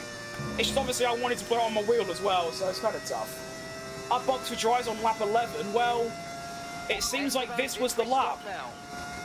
It's still raining, so I wasn't even considering it, but since everyone else is doing it, I think I should as well.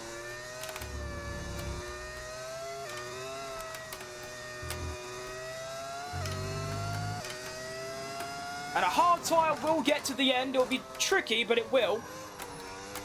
Just gotta hope that they don't catch up too much.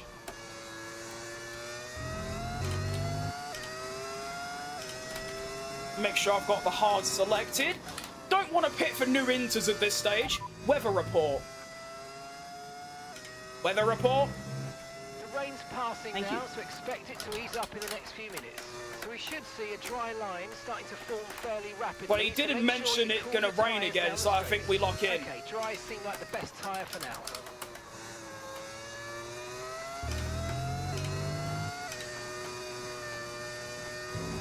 Oh, I mean, they're not really gaining on me. Although they have technically only just started the lap. Let's see, actually, now. No. I'm actually gaining on them. Hold up a minute. Am I cooking?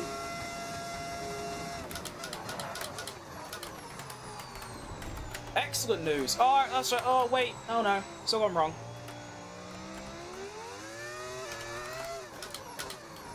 Oh, ignore that. I was all flustered. Let me actually do it here, so I've actually got time. Here we go. Lower that. There you go. And then... Oh, my. This is...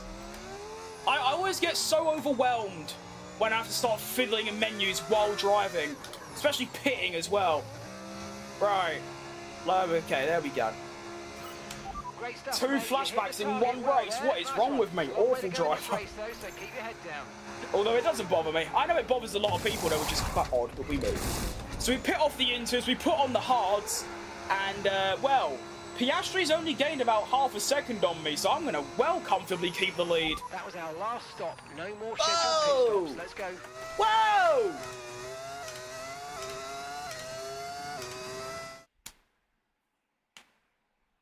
What's the word on the street of F1 right now? It doesn't feel real, to be honest. There's been a month break between round 2 and 3, or 3 and 4. Between China and Miami was a month. And it's been 3 weeks between Miami and Canada, so it feels like F1 isn't even on right now. It's very strange, but people say it's really bad, it's crap. I don't care, to be honest. Oh, yeah, I know that was corner cutting. Listen, I need a lap or two. This is struggle bus. Stop cutting the corners. If you keep it up, the stewards Oh, are going to give you a piss off, penalty. Mark! I went off once. Oh, this is awful. Oh my, what is going on? Terrible, terrible, terrible conditions. Oh, why can I not do a corner? Oh no. To be honest, mate, mediums would not go this far. Mediums would only do about, what, 8 or 9 laps at most. You got to keep in mind how bad I am at tyre saving, because I just think, well, I'm going to drive faster to go faster, so why would I save tyres? Me and the Hards, we get on really well. We've got a blossoming relationship. We should be fine.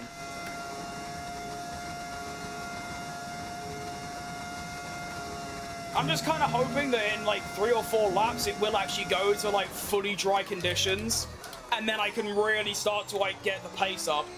So obviously right now the pace is shocking, but in fully dry conditions I will be the fastest on the track, or at least top 3 fastest.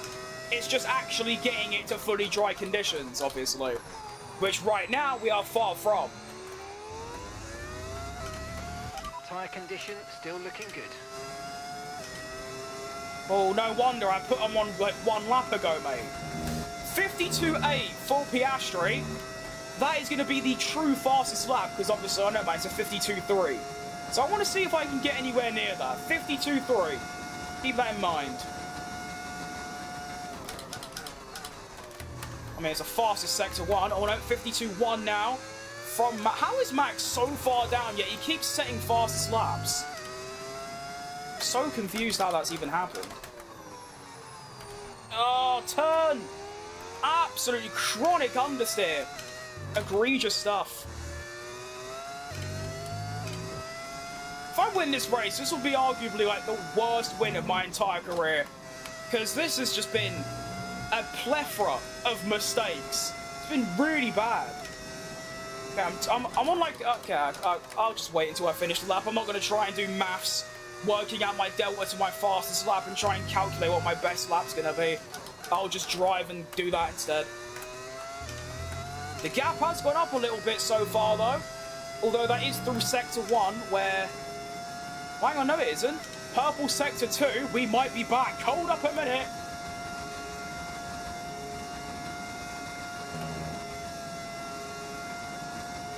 We're only halfway through the race, keep in mind. Oh, that's an outbreak job there. Oh, Nelly. Alright, I've set a 50 dead, or 53. Ugh. Let's see what Piastri does, though. Obviously, I'm way ahead, so I get that fastest lap. But is Piastri going to beat it? Probably not, but I think Verstappen might. Alright, Piastri doesn't. Hajar doesn't. Leclerc does by a 10th. Okay. That's still not bad, though. I can easily find a I can find a second on this lap if I just don't go off. Like that. 50.1 for Hamilton. Yeah, see, that's what I need. Right up against the curb. That's much nicer. Already a second up, by the way, so that's going to be a 49. I'm in the 49s already. Oh, Nelly. Already, oh, Nelly.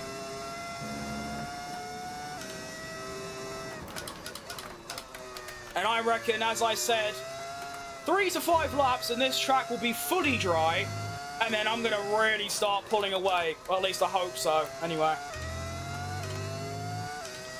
Another purple sector 2.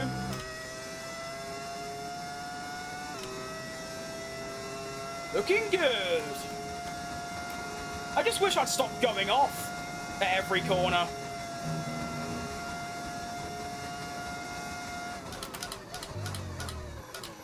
Just a little bit like there. Like, why am I doing that? Usually I'm quite clean. If I make a mistake, it ends in a crash. Not like that, going on the gravel and things.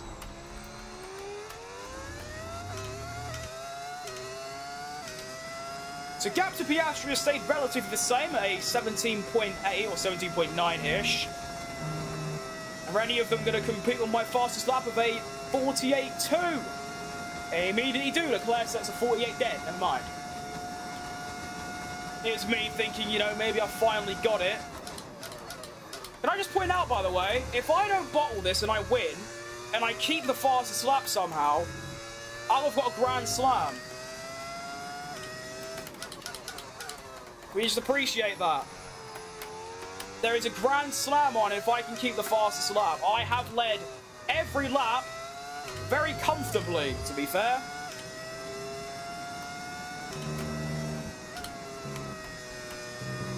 Like, it's not even really been a contest, considering how the opening 3 laps went.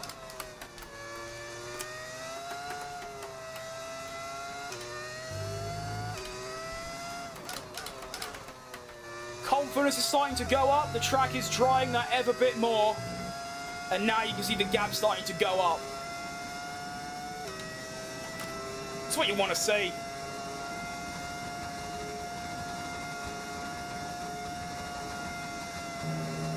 Tyre wear is looking decent, only at 10%, which is like nothing. We now start lap number 14 of the Belgian Grand Prix with a 46.8. The next time that the AI have to try and beat. This is like elimination. Well, not really. It's similar though. I mean, I'm the benchmark and everyone's got to try and match it. You're right, Night Hunt. Or Night Hunting Gamer. Cool name. Hope you're doing good, mate. Alright, well finally, unless Max does it, which knowing him he will, I've actually kept the fastest lap, which is nice. And I continue to get even quicker. This is what we need. We are now, I'd say about 80 to 90% there in, well, you know, to fully dry and like prime dry. Which means I'm going to start pulling away, you know, like the gap's going to go up and my fastest laps are going to get even quicker. The AI have already peaked and I'm still going, you know. I'm locked. I'm doing great, mate. What a race we're having. Look at the state of it. 19 seconds up the road. Come on, then. Let's have you, son.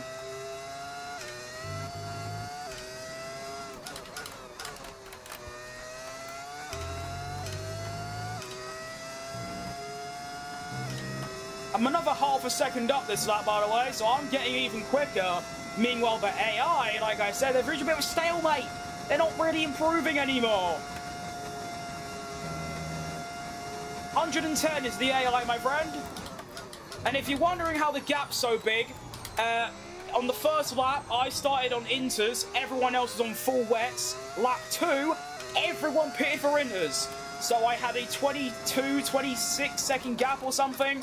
And then I went straight to dry. So I've had one less stop, effectively. Yeah, that's how that happened. Although, as you can see, I had the pace to win anyway. Starting from pole. If it was fully dry, I would have won anyway. Do you know what I mean? It's more so the gap that is the noticeable thing.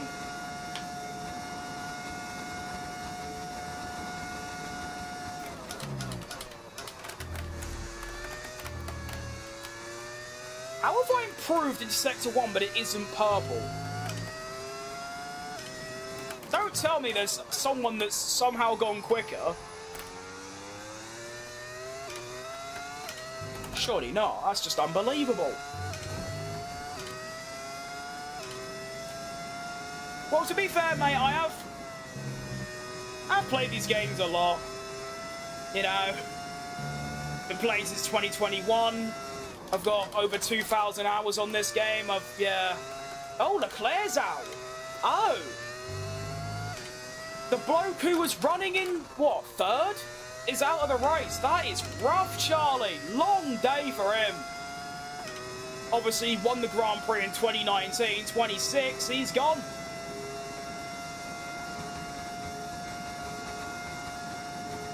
.21-second lead now over Mr. Oscar. Looking really good. We still have 7 laps left as well. By no means over. I mean, a red flag or a safety car could change everything. Although, realistically, I still feel like I just have pace. Another fastest lap for Daniel Ricciardo, which is crazy, considering, like I said, the AI have peaked.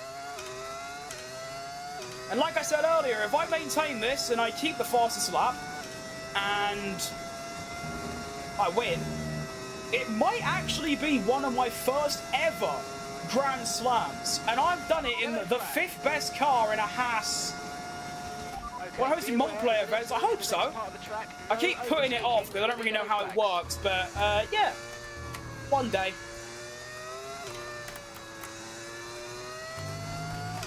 Things like open lobbies and maybe even like a league or something, I'm not too sure.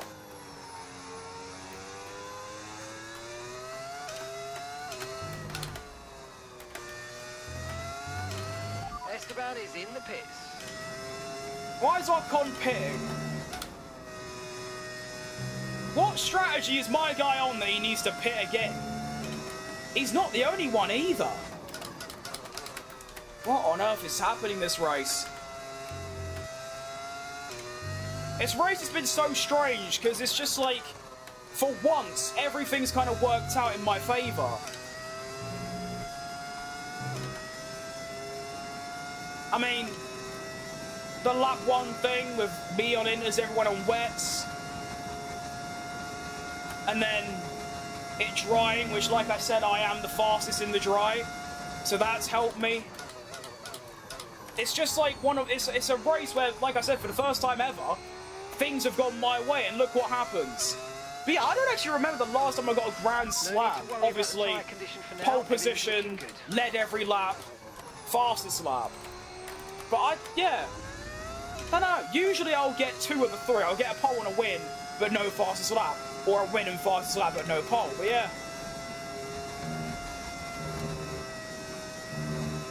What wheel am I using? I'm using the Thrustmaster open wheel add-on with the Thrustmaster T300. The bog standard choice.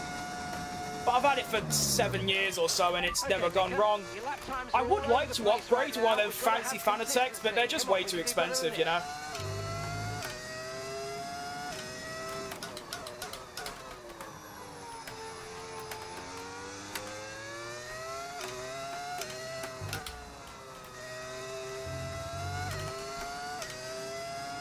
Nearly 23 seconds up the road now. This might also be one of my biggest wins ever, like by margin. Especially for a 50% race on 110 AI. I mean, this is my strongest circuit on the calendar compared to the AI, so it makes sense to win, but that sort of gap is outrageous. You don't see that. So we're expecting rain in about 10 to 15 Oh, yes, minutes. I was looking at them. That's the Ferrari wheel now. Well, SF, Scuderia Ferrari. Yeah, I've seen them. I was going to get one, but then someone told me they're really bad, so I didn't. It's also like 300 quid. I don't really... I mean, technically I do. But yeah. I don't know. I might just get that. Because it'll just go... I don't have to buy a wheelbase and it just goes straight in. You know?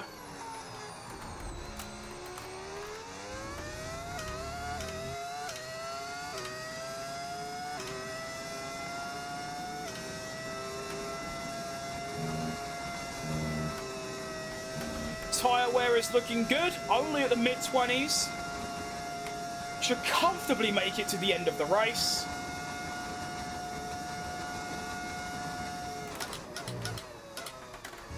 We also point out how far ahead I am of 4th.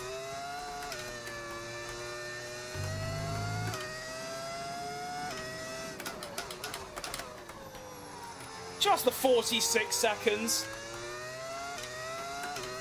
I can't wait to see the gap I put on Ocon this race, because it is going to be something special to witness.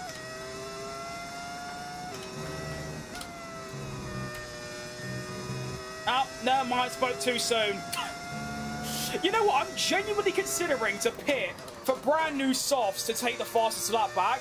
You know, I'm going to do that just to get my Grand Slam and ruin Ocon's day. Because I'm not having that. He's on 3 attempts quicker than me by pitting.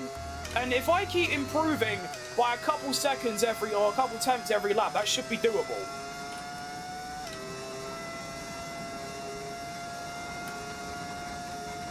It's good.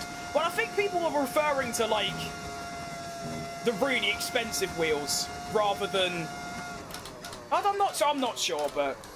Like I said, 300 quid or however much it is ain't really something I can just go and spend and be like, oh, look at that, let's get that.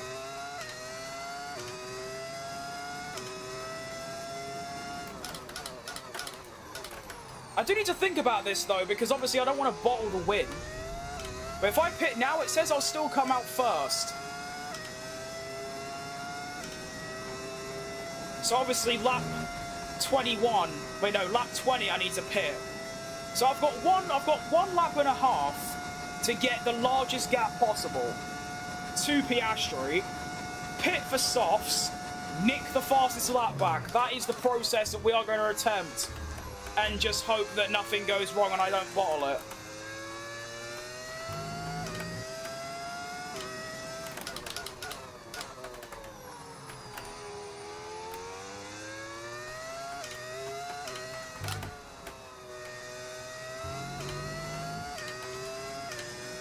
I need that Grand Slam. 46 watt, that's not even that much faster.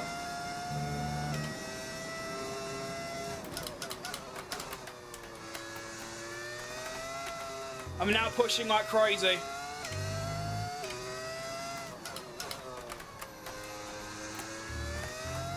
There we go.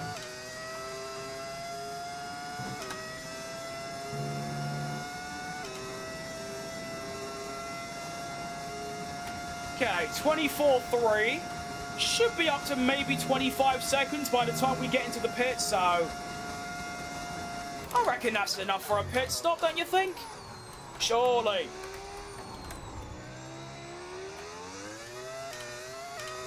We'll need to readjust the posture because my ass is killing me. Pit on the final lap, the pit finish. That's a great reference to when Jarno Opmir did that and got banned for it, or got, like, disqualified. Or when Michael Schumacher did it and they were like, yeah, we'll let you off.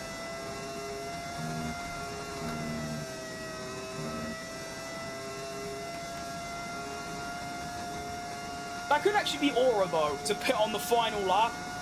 Just to say, like, sod it. You don't gain anything, it's just to prove how far ahead you were.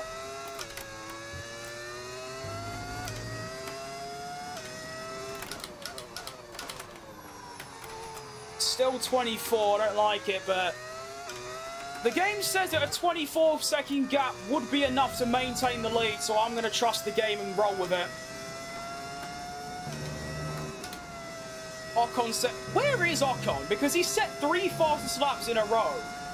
He might be in the points currently. Blood is on a generational drive right now, despite being nowhere near anyone. And getting knocked out in Q1. The Haas strategy coming through for both cars, it seems. What on earth?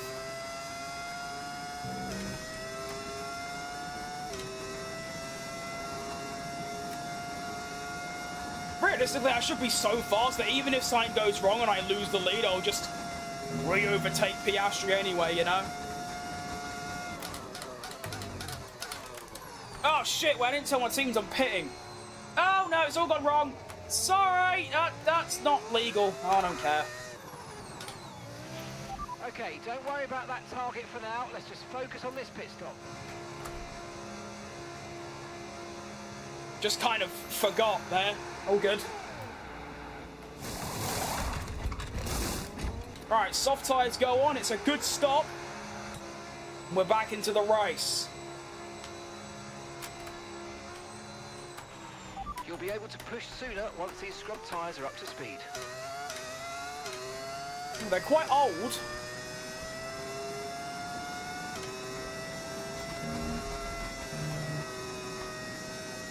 So I've got to look after him, and I've got to save overtake for this entire lap. Piastri is going to catch up, but it's not going to be 7 seconds, you know? We'll be fine.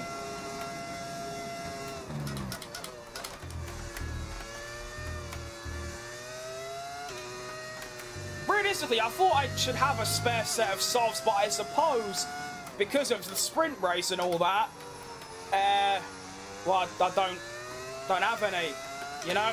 That's kind of how that works, I suppose. Oh!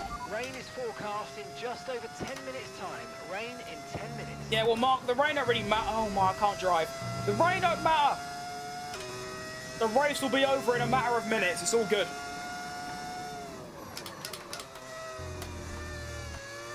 Okay, like I said earlier, I'm probably going to end up winning. This will be the worst win I've ever had, but it's also one of the most dominant because I have driven so appallingly.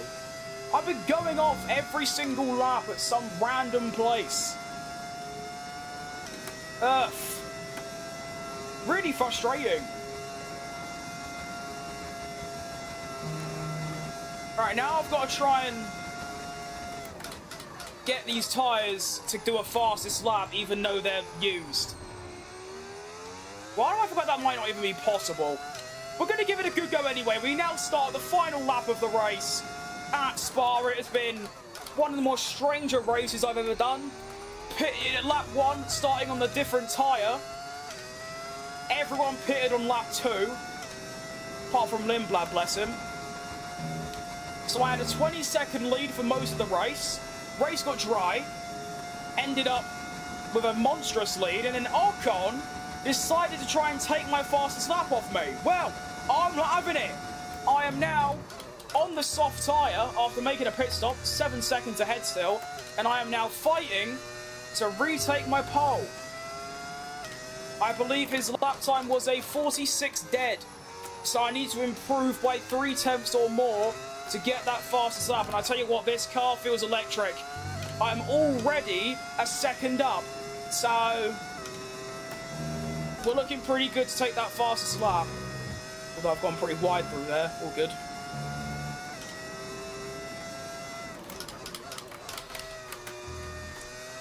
And even though I'm in the 5th quickest car overall, slower than the McLaren, Ferrari, Mercedes and Red Bull, I'm going to find myself a 2-time race winner as Danny Rick in Formula 1. Oh, where am I going? I don't know. In Formula 1. This one, they were a lot less dramatic than my first. The one at Austria is one of the craziest races I've ever done. This one was a lot more chill. Good vibes. We come into the bus stop chicane. I've easily done enough to take the fastest lap. We've led every lap. Pole position. Won the race. It's a Grand Slam win for Daniel Ricciardo in Spare-Franken Champs. What a strange race. Ocon gets driver of the day. It makes sense. Went from like 18th to 7th or something. But yeah, genuinely just strange.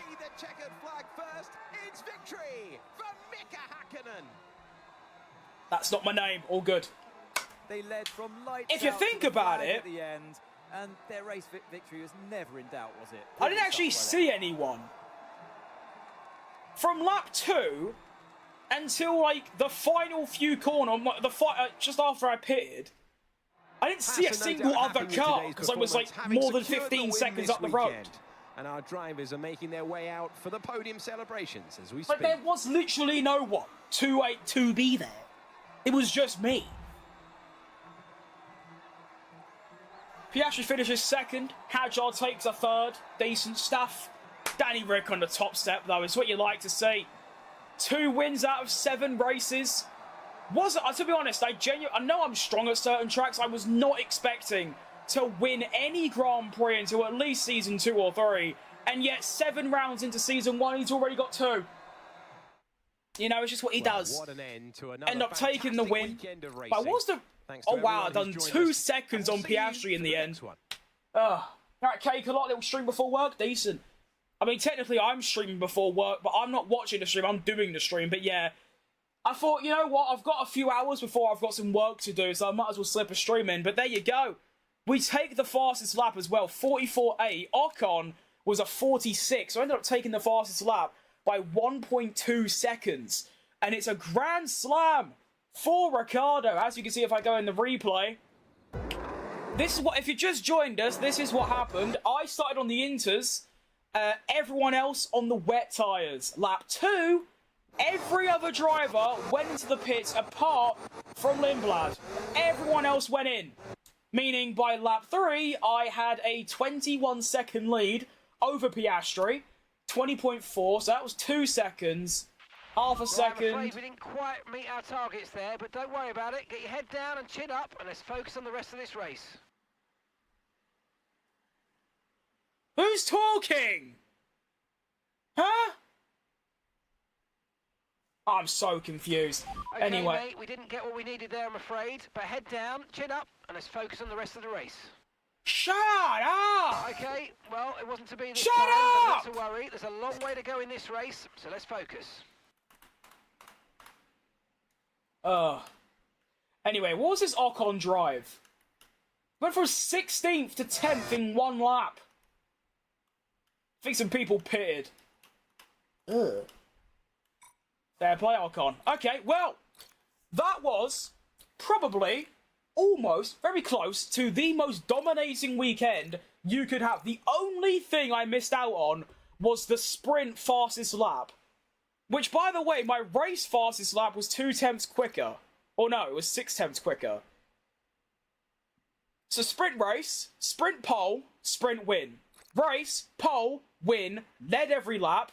I led every lap here as well. So if I got the fastest lap in the sprint, that would have been a sprint Grand Slam and a Grand Prix Grand Slam. And I got fastest in practice. That would have been a weekend Grand Slam.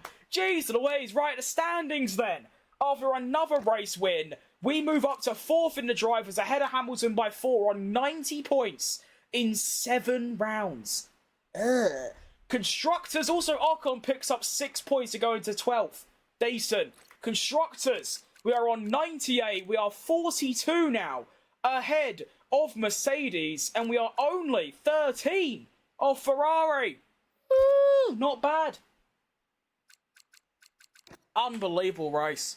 Alright, stop recording. Well done. Generational video, but actually, to be fair, it's not even going to be a good video, because, like, nothing happened. You could go from lap 3, cut to the end, and it's like, oh, wow, great. No, nothing happened, nothing changed. But we move. We now have Monza, and that felt like a really long race. How long have I been live for? I've been live for 2 hours already. Usually, my streams get to about 2 hours 50. We're going to easily surpass that. There's at least another hour and a half left, probably. Jesus. Okay. I'm not complaining. I mean, to be fair, since it's so early in the morning, I don't actually mind the stream being extra long.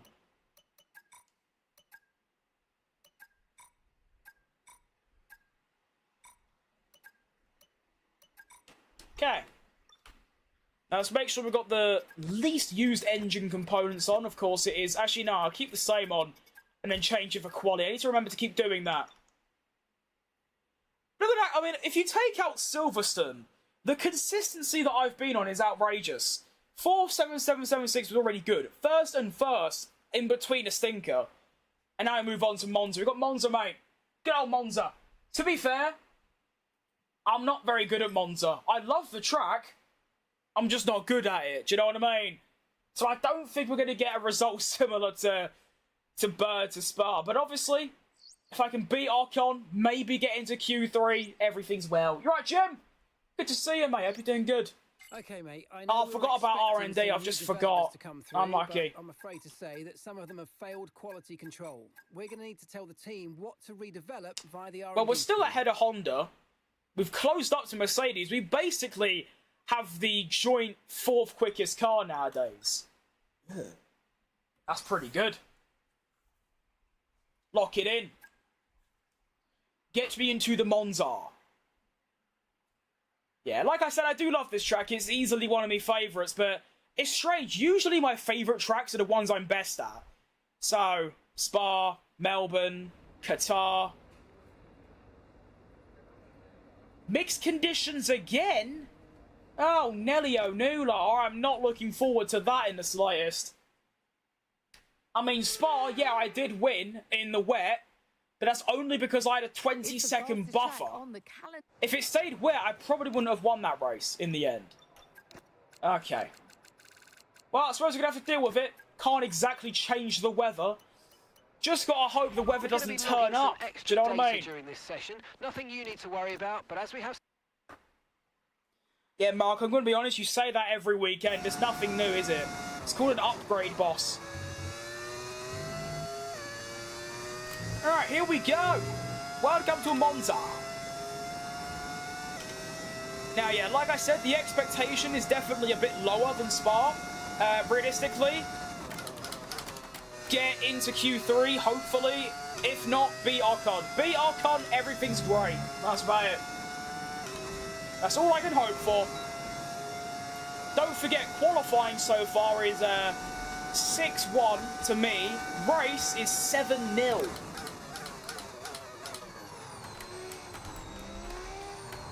So we'll be looking to keep that up, obviously.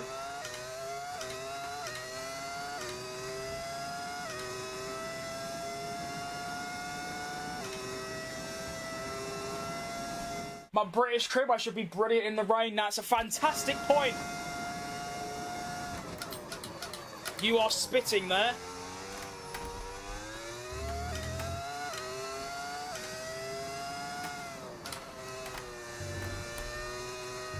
Ugh.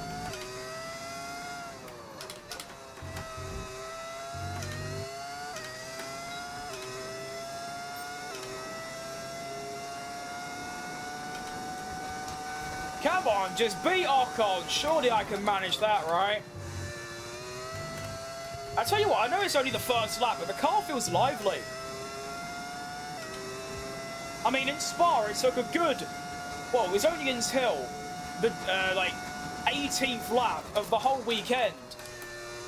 So, all of practice, all of quali, actually Q3 and the final 4 laps of the race was the only point in time where the car actually felt good. I have to remember, actually, it's important for the race to remember that I've got to be careful around the Parabolica because the tyre wear on the exit is shocking. Like, shockingly bad. If you're, like, hammered down on the exit there, you can lose so much tyre wear, it's quite impressive. I don't know why, it's not exactly a, like, particularly a one-off corner. And although in real life, the Italian Grand Prix is usually a one-stop because of low tyre wear, here, the tyre wear is really high. So it's probably going to be a two-stopper. Although, depending on where I'm starting, I might risk a one-stopper just to see how it goes, to be honest.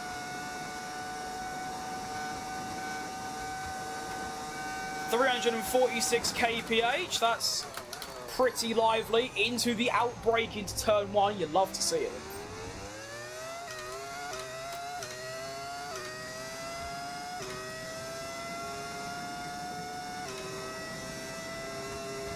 Realistically, I should have given myself the, like, harder tyre allocation. So rather than 2 mediums and a hard, I get 2 hards and a medium. That would have been very, very nice. It'd actually be nice at every track, because I always have high tyre wear. So that'd actually work out quite well for me, you know?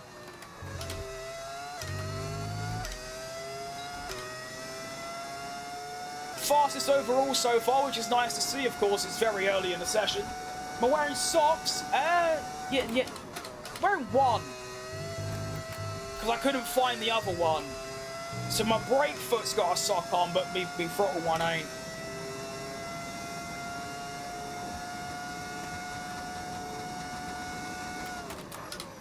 I mean, to be fair, when I wear socks, I feel like I can't accurately measure how much throttle I'm using. Like, I can't wear a shoe either. If I wear a shoe, it's just... My socks blue, mate.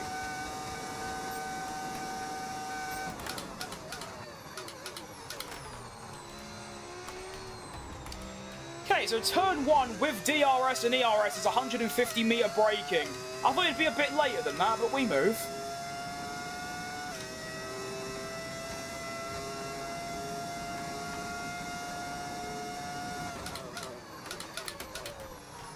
It's so weird how, like, I was saying this earlier, in, like, Grand Prix mode or time trial, I brake normally, but in this career mode, I feel like I have to brake earlier. Like, the brakes just aren't as good. It's a very strange feeling. Whoa! What a save! How I haven't ended up in the wall there is a Christmas miracle. Jeez Louise! I don't think I can recover this either, so I'm just going to bin the lap off. Recover the overtake for lap 3. 3? I don't know. F1 developers recommend the giant novelty Homer Simpson slippers. True. I'm gonna have to bust out the Crocs if this gets too frisky.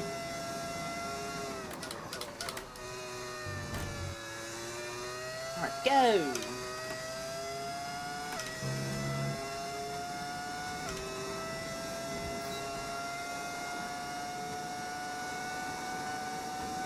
Get out of my way, get out of my way, get out of my way. Thank you!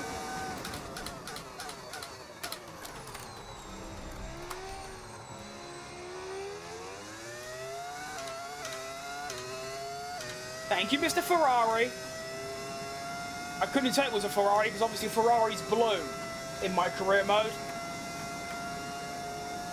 So it can be a little difficult to tell, but Ferrari's here. It was hilarious. I did find a mod that changes Ferraris or Rusties from cars, and I thought that could be hilarious, but I don't know. I decided against it. I just thought that would be a bit too unrecognizable. I mean, to be fair, they'd still be red, but yeah. I mean, like, every team change I've got is still technically like a team. Like, I've got Williams, Porsche, Red Bull, Jaguar, McLaren, Marlboro, I don't know how you say it. So I feel like just having them, which are like actual card like teams and that, and then you've just got Rusties, just doesn't really fit in. But it's available if I want to.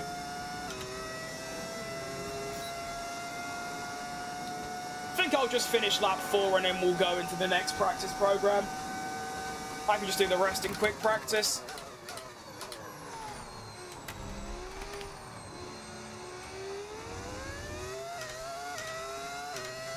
I just don't like how high the tyre wear is. I would like to go for a one-stopper, but I just don't think it's going to work.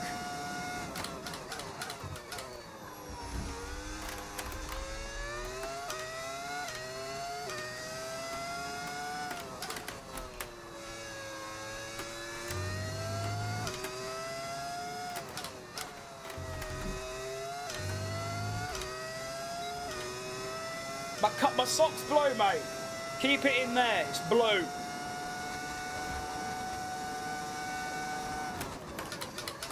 Like a royal blue. Very saturated blue.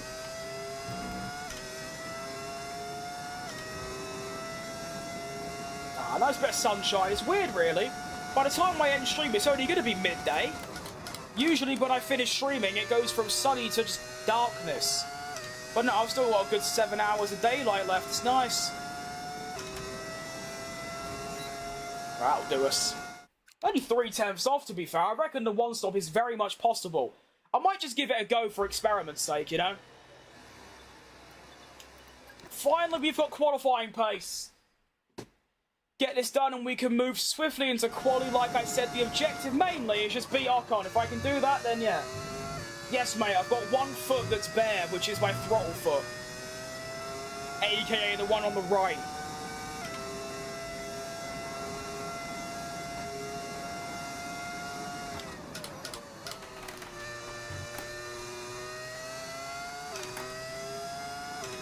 I don't think I'm going to do very well in this, because I usually don't, but you never know.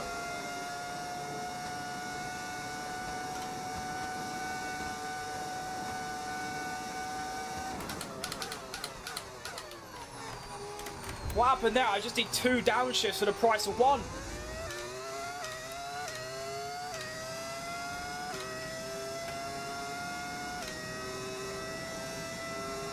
I'm only 2 temps off.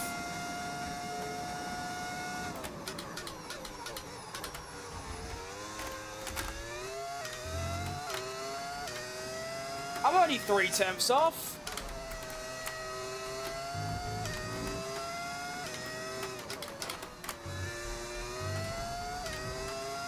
I've actually pulled some back for Lesmo. It's decent.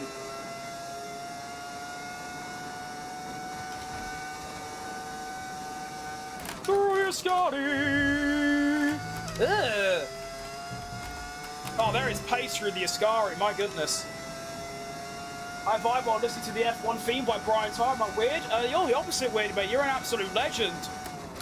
I do the same, especially 2021. Easily the best soundtrack in the world.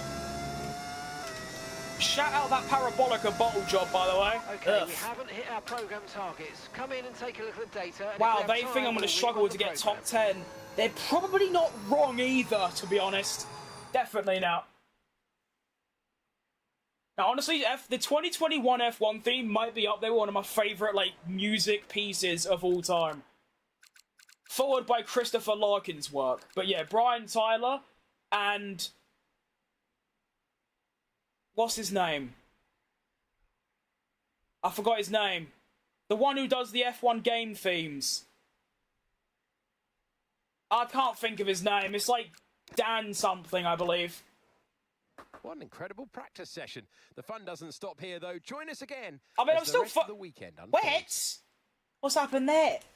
Don't know. But yeah, P1 in practice again. Definitely not going to transfer into quali, but you never know. Right, now it's important that I switch engine now to the less used one, obviously.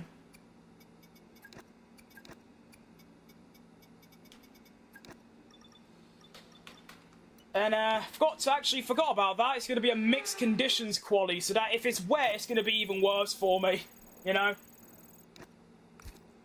I still might change my mind, but I think if I'm quite low down, so like bottom 10, I might go for the one stop. And then if it... hello? If I'm quite high up, like top 7, top 8, I might just go for a 2-stopper, but I don't know. I mean, the one stop's never going to work for me because my tyre wear is always really high, but I feel like every time I do a 2-stop, I'm always outclassed by 1-stoppers. And what is going on with this practice? It's 70% and I failed it 5 times. What's going on? Gonna kick off.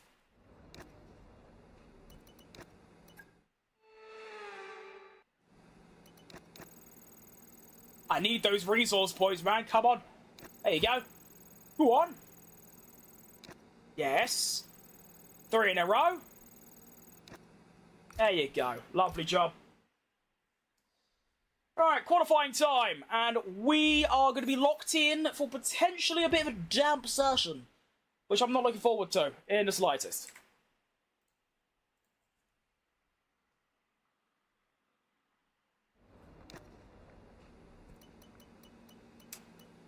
Hang on, they've changed their mind. They're saying qualifying is going to be fully dry now. Well, if that is the case, I'll be over the moon about it, because that is exactly what I need. And it's beautiful sunshine and rainbows. Oh, I'm locked in. Okay, Q3 is going to be a bit damp, all good. Get that fuel down.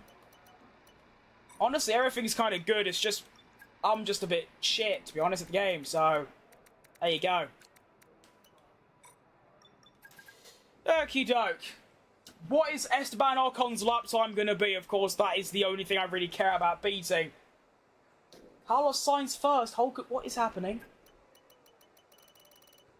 Ah, it's because no one's done a lap yet. Makes sense. Right, so Walker's on a 19.2. Why do I feel like that's actually quite fast? I don't know if I'm going to be able to beat that. You never know.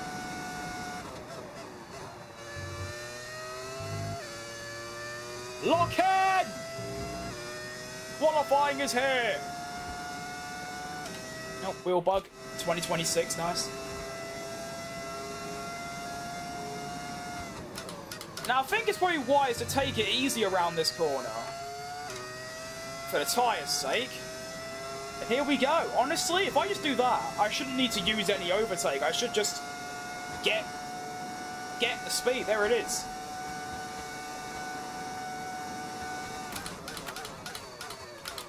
Into the apex of turn 1. It's not good.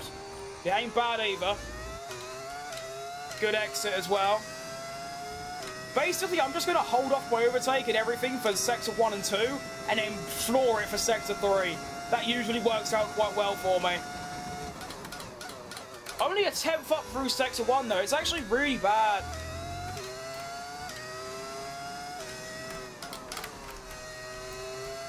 I'm just missing that little bit of, like, absolutely send it vibes, you know? There's a lot of time in there. I'm not carrying enough speed through the corners, but I ain't really got the confidence to just, like, send it, you know?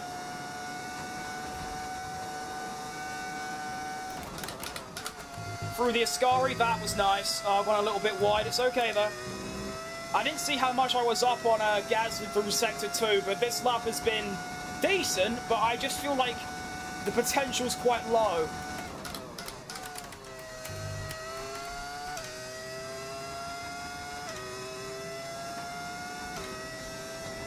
It's going to be an 18.7.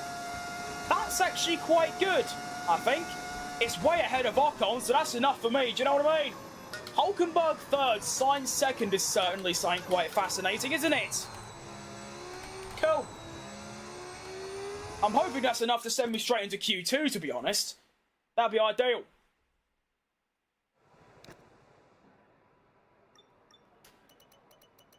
Gap to the knockout is going to be... It's actually quite close. I mean, it's not. I think we're alright, to be honest. Still fourth, that's fine. Yeah, we should be good. And we stay fourth. Okay, we make it through. Ocon makes it through for one of the first times in a while. Piastri only makes it through by 1 place. The Ferraris in 12th and 13th. Sergio Perez 6th. Hulkenberg 3rd. Sainz 2nd. What on earth? What a confusing session.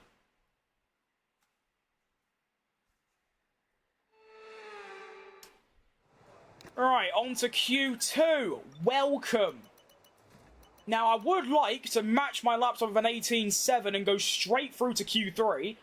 We'll see how that goes. Right now, that would put me matched with Ocon, so I've got to improve, actually. If I want to beat Ocon, I've got to go quicker. All right, bring it on, son. I love ya. Lock it in. I mean, I think I can beat him, or I can go quicker. It's just a matter of actually doing it, you know?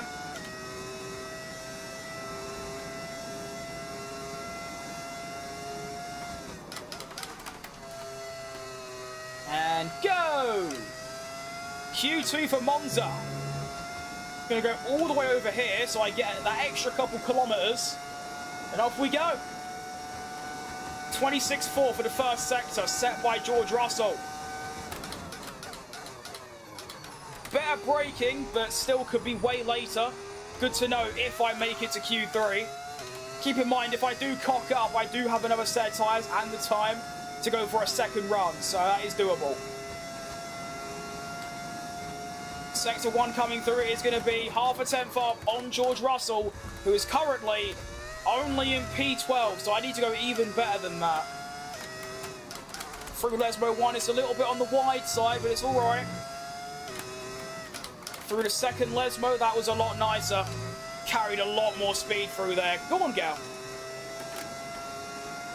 Now, the Ascari I can really send it. You can brake so late. Like, there. Purple Sector 2 for Daniel Ricciardo. It's an iffy Ascari, but it's not... Oh, no, it was bad, actually. It wasn't bad until that one, the final bit. We now come up on the Parabolica.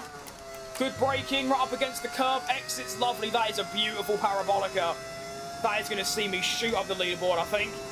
We crossed the line in 18.6, so it's actually only a tenth better than my Q1 lap, but it's faster than Ocon, and it should be more than enough to get into Q3, so I'll take it. Well done.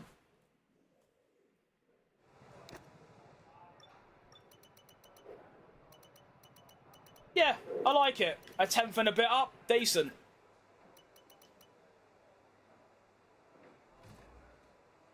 I think Ocon might make it into Q3 with that lap as well, which would be lovely.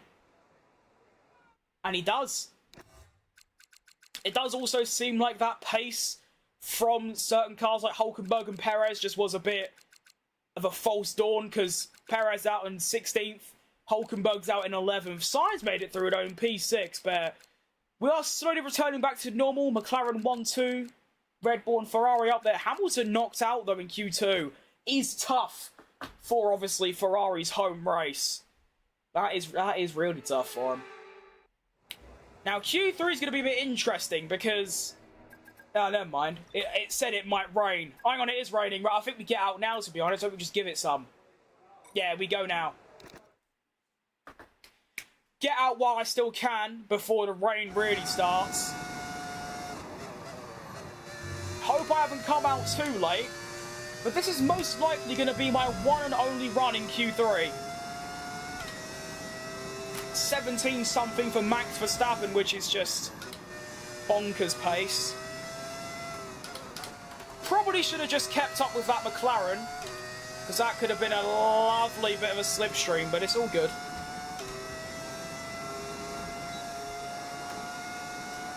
Here we go then. Q3's underway.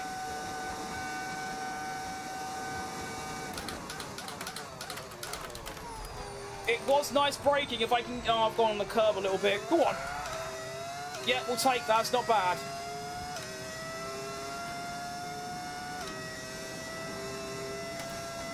(26-1) for Alonso.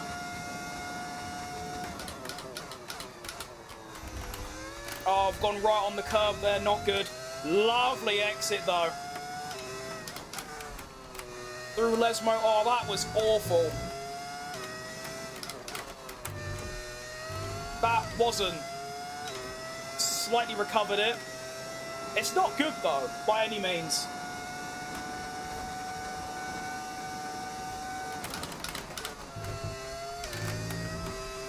Keep it pinned. Lovely Ascari chicane, that. Go on. I don't know what the prospects are for this lap, but it isn't a bad lap. Into the parabolica. Lovely braking, lovely exit once again. I've been good through there. And we're going to cross the line to set a 1 minute 18.3. Behind Ocon? What? I am gobsmacked by that. I thought I was going to be well ahead of Ocon. 4/10 improvement on my Q2 lap. And Ocon's done me in. Fair and square and all. I mean, there's probably a 10th in there, but still. That is bonkers. And if it starts raining now, I'm not going to get a second run. That'll be it. And it is raining, so that is going to be everything. Ocon out-qualifies me. By a 10th and a bit as well. Where's that come from? It was Sector 2 and 3. Sector 2 mainly. It was that first Lesmo. That first Lesmo done me in quite bad. I mean, realistically, you kind of never go off throttle. I went fully off it for a time, and that's what done me. Fair play. So that is most likely going to be a P7 for Ricciardo, a P6 for Ocon.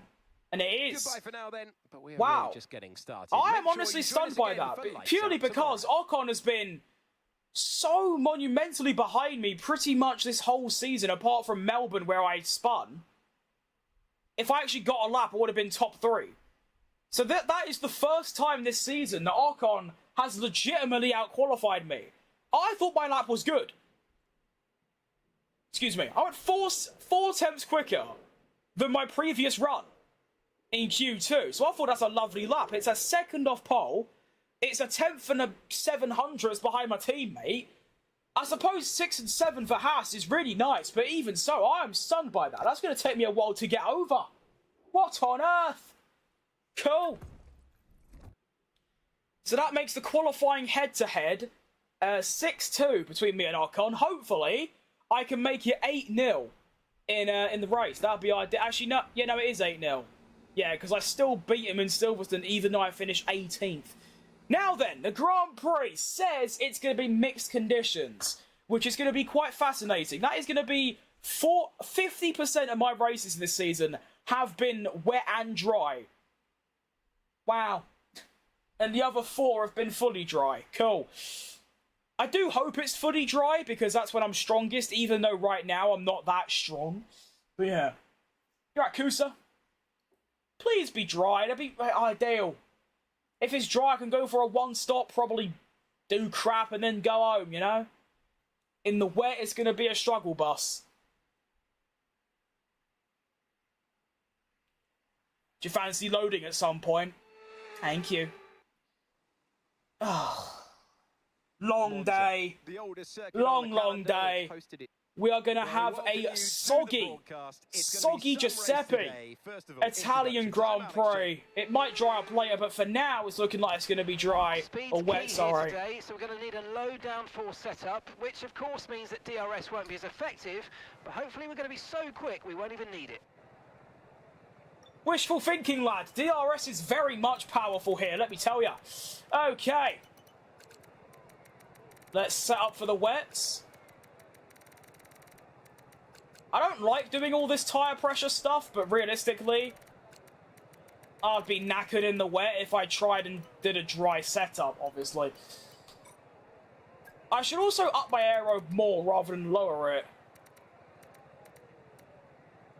Yeah. Although, if I run really low downforce, I'll have track position. Yeah, sod it, we'll do that. Okay, so we are looking at a one-stop strategy. I was kind of hoping I could do inter-dry, so we'll see how that goes. I might try and extend my interstint by quite some margin. So, I think we just go. We just go. There's nothing to really go over. It's just going to be go on the inters, try and have some sort of pace, and then hopefully, like I said, we can go straight from inters to dries. I'd rather not do inter dry, because I feel like you're going to lose a lot of time doing that. You're right, BGM, doing good, mate. Had an absolutely sensational race at Spa. Won by like 20 seconds, but here at Monza... First time I've been out-qualified by my teammate on merit, so that's not great.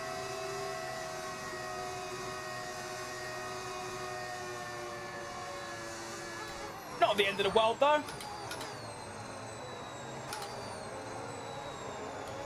I am a bit nervous for the pace, though. I don't think it's going to be good.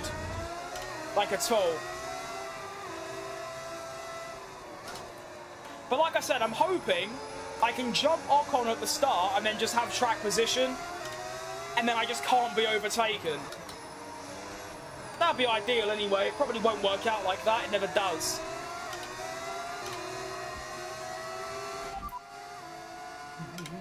Current forecast is 5 or 10 minutes more of rain before it starts to dry up. Inters seem to be the fastest time. That's quite encouraging.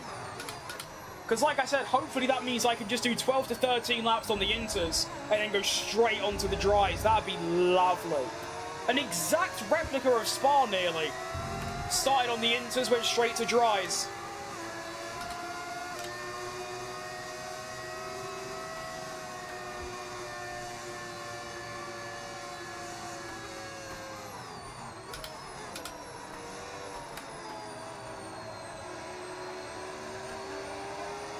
Weird seeing Alonso and Stroll in the top 10. Usually they're nowhere near it. Yeah, realistically, we're just looking to beat Ocon today. I'm not too bothered about the points. I mean, still, points in general still good. I need to not get ahead of myself. I know I've won 2 races now, but realistically, any top 8 is like something to be celebrated, you know? Need to attack Ocon off the line here. There you go. That'll do. Right, lock in. Keep an eye on the lights. The start sequence will begin as soon as the grid is formed. Be ready with the clutch.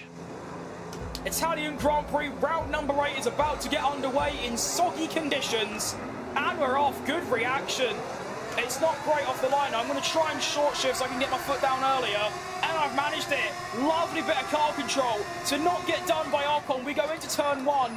Bit early on the brakes. I've hit Russell. Sorry, Russell. Ocon's going for him, though. Round the outside of turn 1. He's a madman, this geezer. Oh, lovely grip. Lovely grip. See you later, Russell. I'm having Ocon as well. Coming in. Go! Round the outside of my teammate. To the inside now. That is very sketchy. Break! What a move!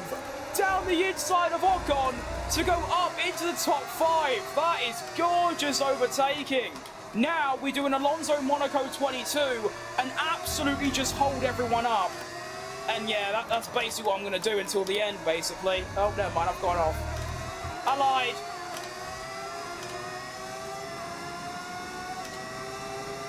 Oh no, Ocon's got straight line speed. He can't find a gap though. He's trying to go to the inside. It isn't working for him. Oh, Nelly. Can I do one corner correct? Ah! I'm holding up everyone at the minute. There's already a 3-second gap to Verstappen. Ocon's trying to go around the outside. You can't go around the outside of the Parabolica, mate. Oh, Nelly Onula. Okay. That is lap 1 complete, and what a fantastic lap it was, am I right? Jeez Louise. Ocon's going to go to the outside again. Where is the straight line speed coming from? I've got 0 downforce on, laddie. Oh, I can't drive in these conditions. I actually can't. But I can't do it.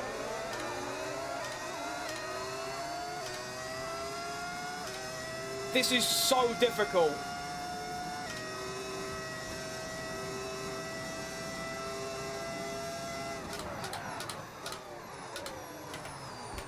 It's like everything I've learned from practice and quaddie just means nothing.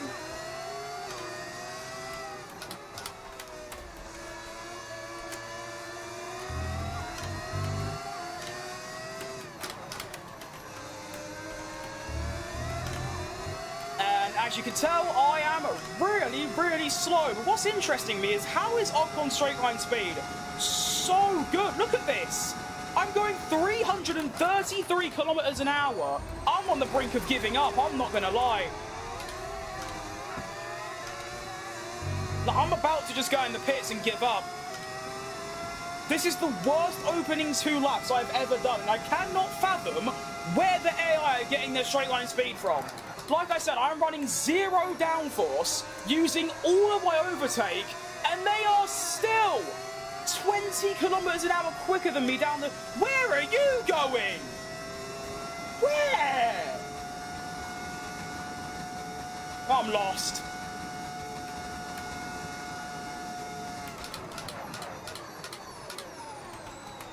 And somehow I'm still 7th. Honestly, I've got no clue, to be honest. Literally can't tell you how it's possible, but I'm still in the top 7.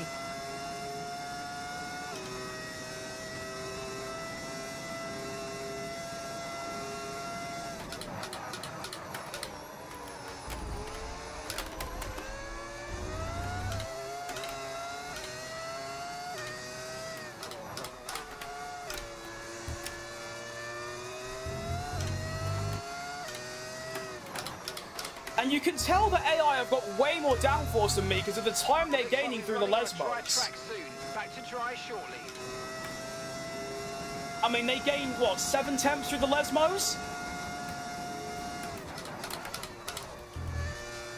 I feel like that's just too much for them to also be quicker than me in a straight line, you know? I feel like that just shouldn't be possible. Oh well, though, we're still in the top 7. Hopefully, it dries up really quickly so that I can go and catch Ocon. And I need to seriously concentrate because I keep out-braking myself because I'm braking at, like, the normal braking markers when it's actually you got to brake a little bit earlier. So I keep forgetting about that. But we're already the 1 minute 30s. 1 minute 23, 22 is going to be dry conditions. So that's what we need to watch out for. As soon as we start getting into those lap times, that's when we lock it in and get straight in the pits.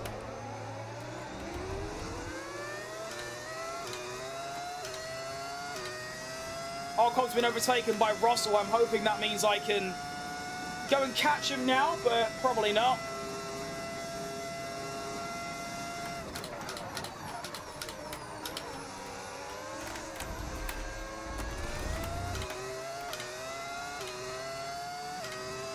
Yeah, I mean, look at the time they gained through the Lesmos. It's currently 1.7.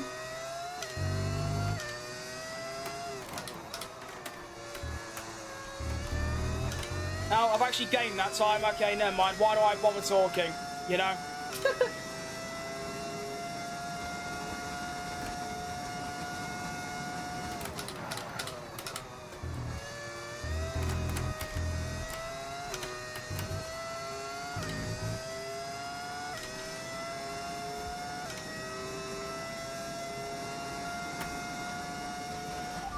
Situation's an interesting one, but I think the right call is to stick with what we've got for now.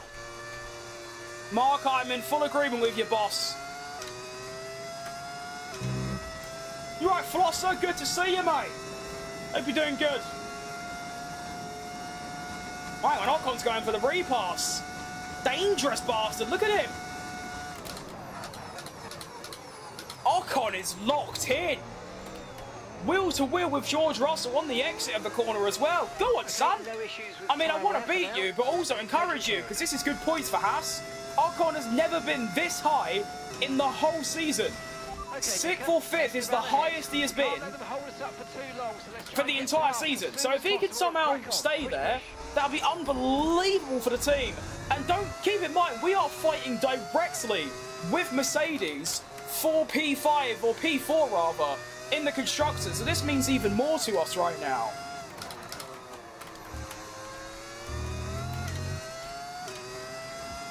I'm doing great, Floss. I mean, this race has been frustrating, the opening 5 laps, but Spa was fantastic. Almost got, like, the best weekend you could probably have in Formula 1. Sprint pole, led every sprint lap, won the sprint, and then got pole, won the race, led every lap, and Grand Slam the race. So if I got the fastest lap in the sprint, I would have got a Grand Slam sprint and win. So yeah, it went pretty well. But honestly, this is still really good. I've got my expectations or my standards too high. P7 at a wet Monza is still really, really strong. I mean, our car's 4th quickest, or 5th, yeah, 4th. It's joint 4th, technically 5th. So we're still, like, doing better than the car is expected to perform, you know? And I'm still kind of keeping up with Ocon, not really, but I am. I just can't catch up.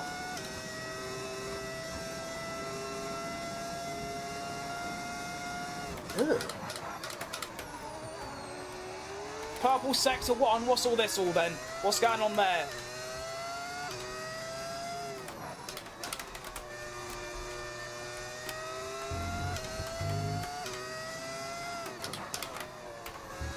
That's quite interesting. You don't see that too often. Little purple sector 1 for the boy. Tyre wear's not great, but hopefully they won't have to go that much longer. We should go straight to the dries in about, hopefully, 5 or so laps. That'd be golden. No threat of rain for the time being. Conditions look good. We're not certain which is the best tyre right now, dries or inters. Honestly, I might go on to the inters now. We're doing 28s. No, one more. Next lap, we're going on to the dries, I think.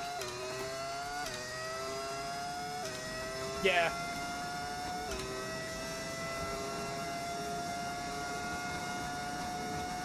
I think next lap is definitely dry time.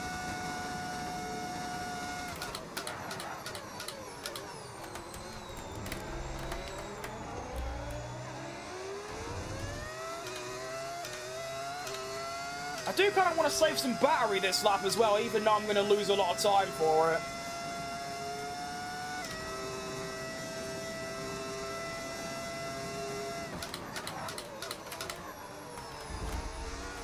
I just feel like it will pay off when I get into the dries, because I should hopefully be a little bit quicker. Or I might not be, you know, I might just not be quicker. Oh, that was awful. That's what cost me in qualifying. I just can't do that Lesmo 1 very well.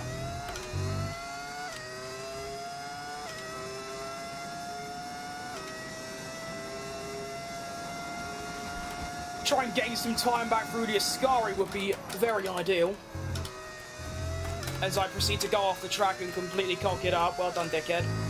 Still gained, though. Only a 10th. Or not, I didn't gain, actually. Okay, this is actually a thing. If Ocon... Let me look at the front runners. Leclerc, or whoever... Yeah, Leclerc goes... Okay. I'm going to take a risk. Pitting this lap, then. Come into the pits at the end of this lap. Oh, pitted too early. No, I didn't. I meant I didn't stop in time. Sorry. Sorry. Hold my hand up. It's my bad.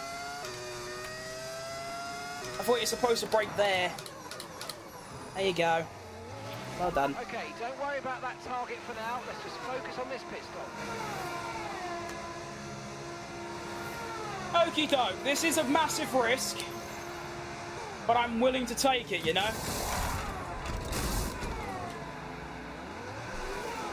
Going from a hard... We're going to... I think I should do a hard medium as well. Lovely bit of clear air. Up to speed now. Let's get some heat Whoa. into those tyres. Whoa, whoa, whoa, whoa. It might be too early. Oh no.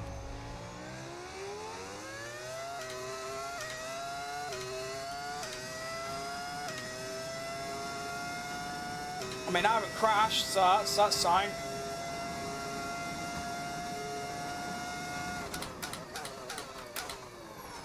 Whoa! Oh, that feels a bit harsh, you know? That feels harsh.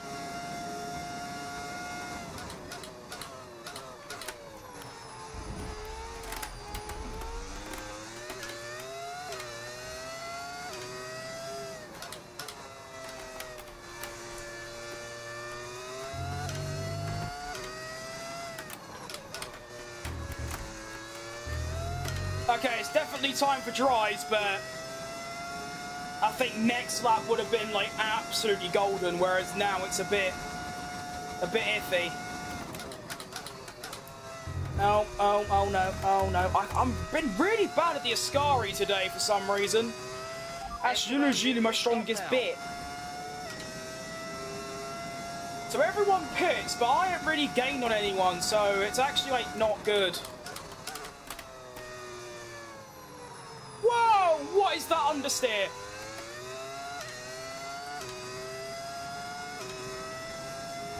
Yeah. That's not worked out too well.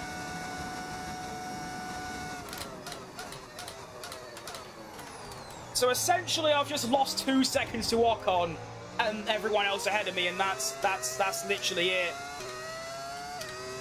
Ah.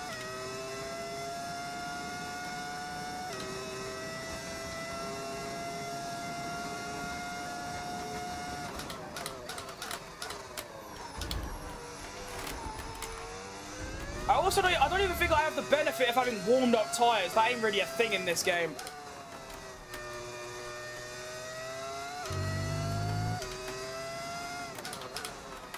Just gotta hope there's some form of pace there when it gets to like fully dry conditions rather than a little bit damp. How do I avoid locking the tyres? I use ABS, mate.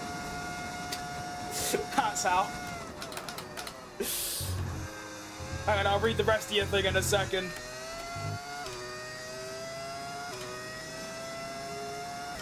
Yeah, no, I have tried to learn ABS. I can't. I simply can't. Don't have the patience for it, so yeah. What is happening through that corner? I don't know if I'm getting on the wet line or something, but it just... Ugh. Caution. That is scary. Yellow flag up ahead. It's going to be Max Verstappen. I mean, it's an extra place. Decent.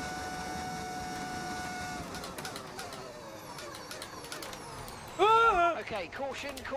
Virtual VSC out. Reduce speed and maintain a positive delta on your dash.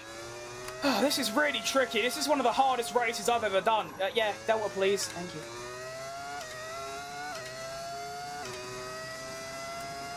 Genuinely so tough. I've got no pace. Keep going off everywhere. The brakes don't really work properly. I'm not sure what that's about. Long day.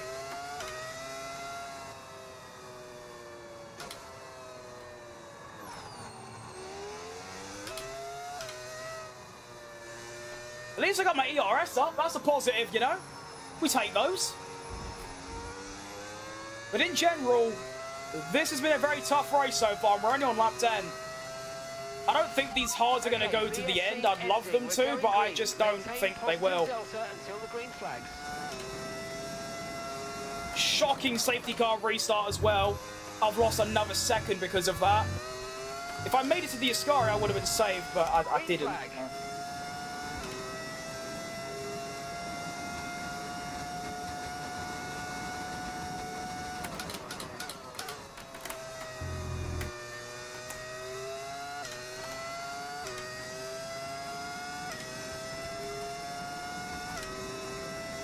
Well, I clearly have good pace compared to Mr. Fernando. Hamilton will probably catch up and pass me because he started quite low down and he's already up to like 8th. So we're looking at a P7 currently. Honestly, yeah, if you would have told me that I'd finish 7th in a mixed condition race at Monza, not bad. You're right, Pull My Bullet, cool name. I like that.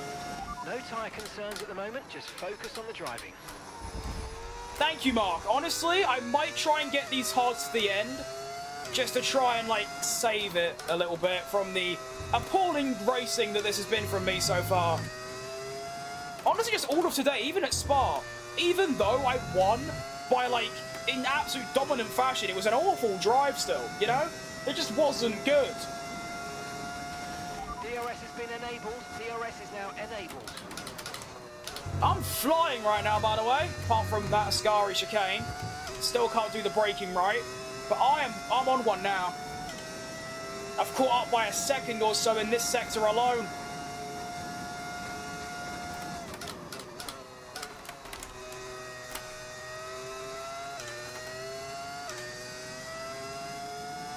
Here we go.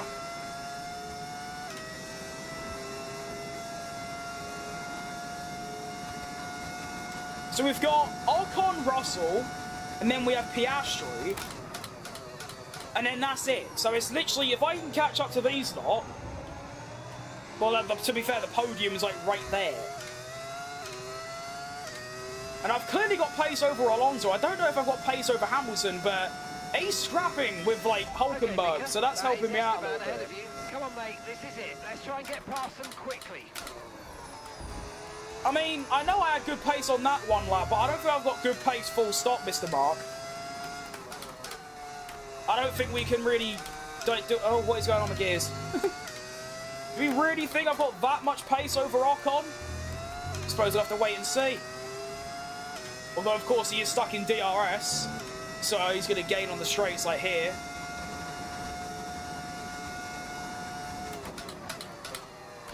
See, realistically, this is where my setup works, because all the AI are running downforce setups, meanwhile I've got straight line speed, which in the dry is what you want. So, might be looking pretty good.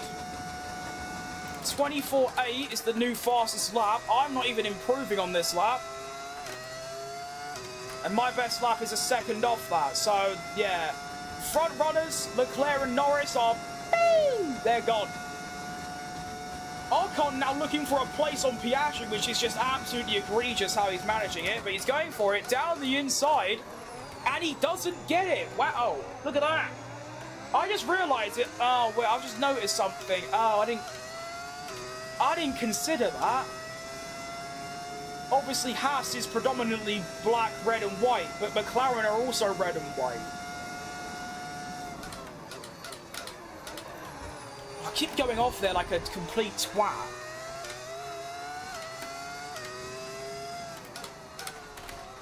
So it's actually quite difficult to tell apart the Haas from the McLaren. I might have to change it to the... I'll do that. I'll change it to the orange variant rather than red, so you can actually still see that it's McLaren. How have I not got DRS, by the way? Not sure about that. Seems a bit dodgy.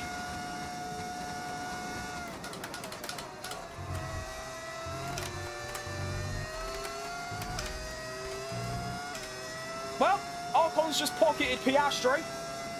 And now he's looking to get the move back. 24-7 for Leclerc. I'm only just barely going to do it. I'm not even going to get into 25s. As Piastri re-overtakes Ocon. I've finally got a bit of DRS assistance, which is just lovely. Although, of course, I will be using it to get my overtake back. That's too late on the brakes. Right, see, this is the issue here, is I feel like I'm going to get a penalty anyway. Yeah, that was sick. Well done, me. Okay, Yeah, see, look, I've lost 3 seconds, blood. Oh, I'm having it. Wish Ricciardo was still in F1, me too, mate. I mean, who doesn't wish Ricciardo was still in F1, in all fairness? Lovely bloke. Great fucking driver. You know, unreal driver. I mean, I guess he did deserve to lose his seat. He was crap. But in his prime, one of the best to never win a championship for sure.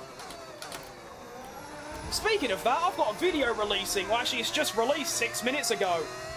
Where I try and make Ricciardo a world champion. So you go watch it, to be fair. That's good timing, that. Your comment. Nice one. Alright, we now have DRS on Ocon. I wish Piastri would clear off a little bit so I can try and overtake Mr. Esteban. Doesn't seem like that's going to be too possible. He is looking for another move on Piastri. He's actually quite good. That means I should be able to get right up his arse, which I do, but for the 17th time in 14 laps, I've messed up the Ascari. I don't know why I'm so bad through there today. Usually, like I said earlier, that's probably my best corner on the circuit in most cases. Not today, though, evidently.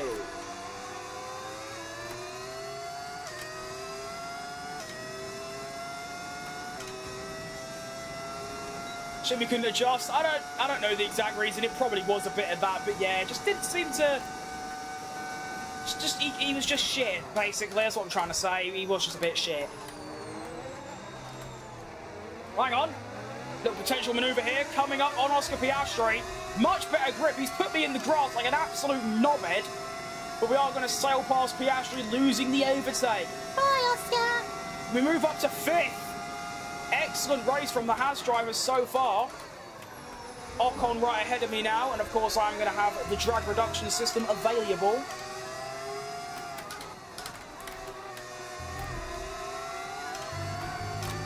Jeez Louise. Alright, good exit. Should be able to get Ocon here, although I'm not going to. I'm actually going to wait until the main straight, so I've got overtake and I can actually defend. Fastest sector 2 of anybody. As I mess up the Ascari again. Oh my giddy aunt. Okay.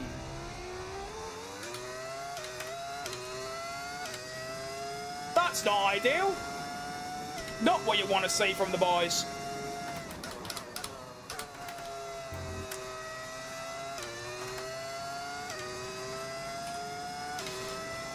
Okay. Still sick, to be fair. That was not a fun shunt. I'm surprised I didn't get damage from that. Systems all looking good. Head down. I mean, I did hit the wall with the side of my car rather than the front, so that actually works out quite nicely.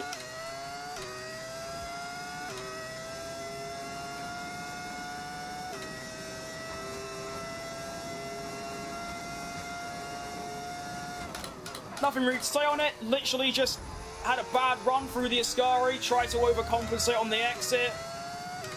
Lost the rear, pretty much. That's all that really happened. Nothing special.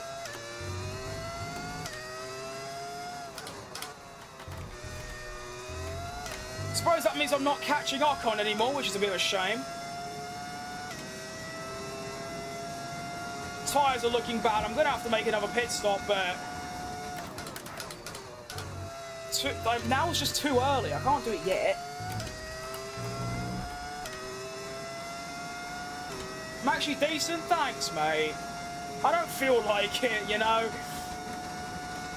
Today has been one of the worst displays of driving I've ever done. So, yeah. I mean, my last stream was I was much better. It was a good try, but we didn't quite meet our targets. Not to worry. Get your head Really? down, chin up. Let's focus right the way. Chin up, yeah, let me just chin up, sure. I'll chin you in a minute, mate. Shut your mouth. Getting annoyed. We're approaching the pit window, and you're going to be on mediums. Okay, thank you. At least they've sorted it out for me. If I wasn't so aggressive, I think you're the first person to ever tell me I'm aggressive. Usually people say how smooth I am. So I don't think I'm aggressive at all. I just try and I overdrive when I cock up. That's it. I mean, that's my first proper mistake in about 7 races, to be fair. Just having a rough day is all.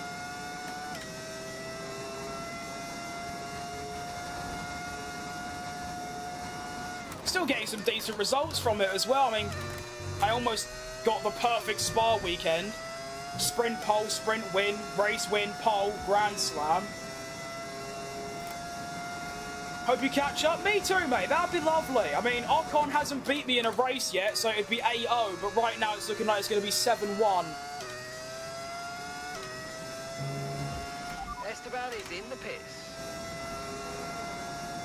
I feel like my mediums aren't doing 10 laps, boss, to be honest. I might have to do another one. Oh, I don't know.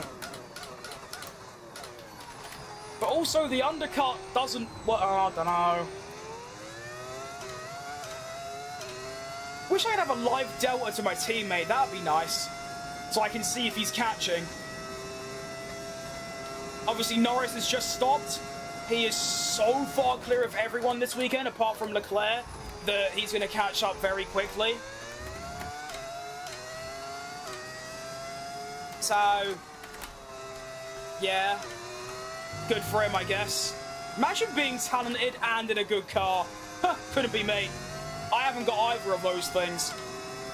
All good. Come on in, Lando. Go, go, go. Go, go. Hurry up, man. Well in, son.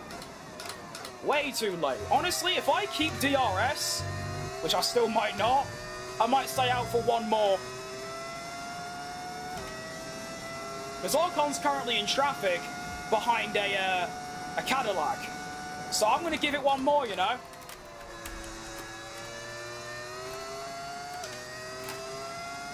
If you could change one thing about myself, what would it be? My height, to be honest. Because my weight, I can change. My height, I can't. I will forever be 5'5". So I'd make myself about 4 inches taller. Technically, I can change my height. It's just I don't want to, you know, put metal things in my legs. You alright, Rion? Good to see you, mate. Grip is probably dropping due to wear, so don't be too aggressive. I'm not being aggressive, Mark. I'm pitting this lap anyway, boss. Boss, it's all good.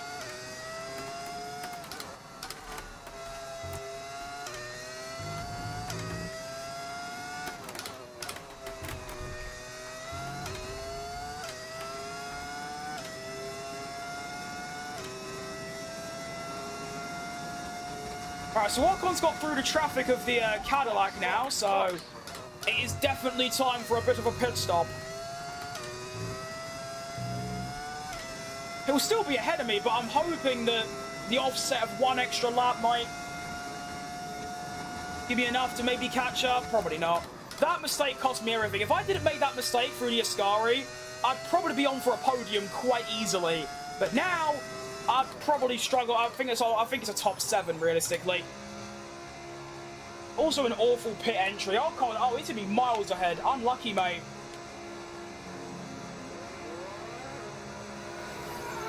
He's going to be through before I even finish my stop. As is, what's his name? Russell on Antonelli. But that's it, though. I should come out. Oh, no, it's going to be quite close with the Aston here. Oh, no. Look after these tyres now and want to finish the race on this compound. Who's that? Alonso goes through as well? Oh, that's not good, is it? Has Alonso pitted? He probably has if he's there. Shit. Driver in front. Alonso ahead. Okay, they're on fresh hards. Their tyres... You just one lap bastard! old. And the time last lap, 1 minute 41.1. So Alonso's fresh out the box, as is pretty much everyone ahead of me now. So I've actually dropped to 10th. And although I've got brand new mediums, well, the mediums and myself, we never get on. They just wear so fast for me. So I don't know about this anymore.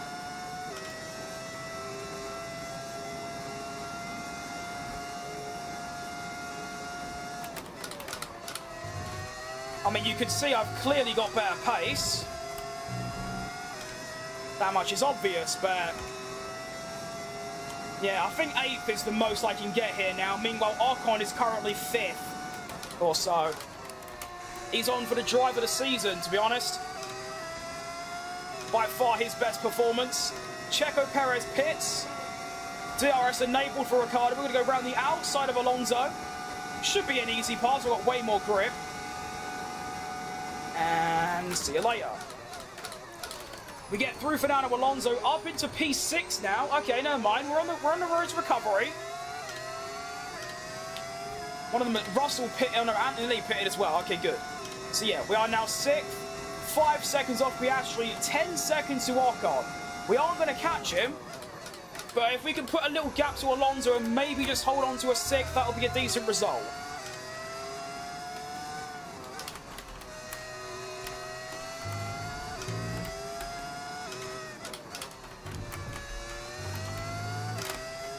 Alonso's kept up though. Not good. Still, I'm on for a 20. I'm on for the fastest lap of the race currently. Never mind. So bad through the Ascari today.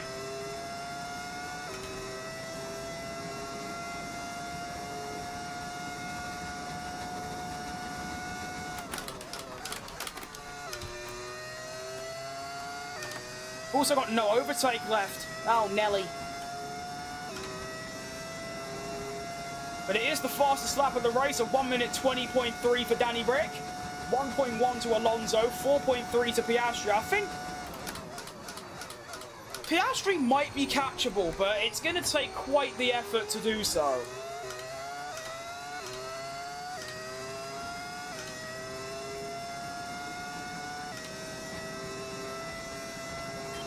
And honestly, I don't know if I've got it in there. A little erratic at the moment. Let's try and close up the difference between them.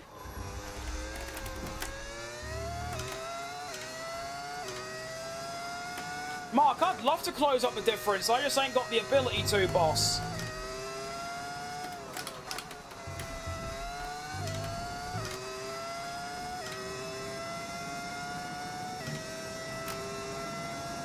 I mean, I've got to catch up half a second a lap, but even more than that. I'm definitely not doing that.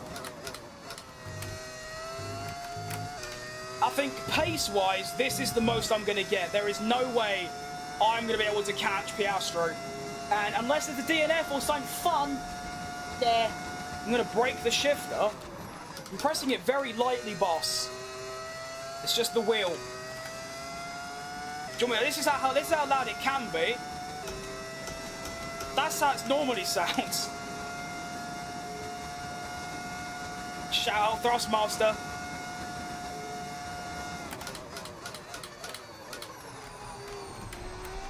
I don't know how, like, the big streamers or people in general, like, don't get wheel noises to pick up on their mic.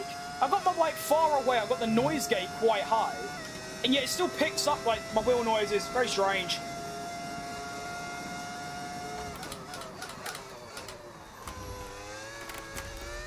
I can't even drop Alonso right now, let alone catch Piastri. The gap's going up. Okay. I think I just settle down and take the P6, because if you told me before the weekend I was going to get a P6 in a mixed condition Monza, I'd be like, absolutely. It's because of your weight. Wow.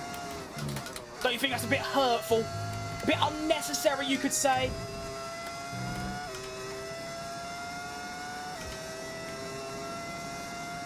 I mean, if you're going to insult me, at least spell it right, do you know what I mean? Come on.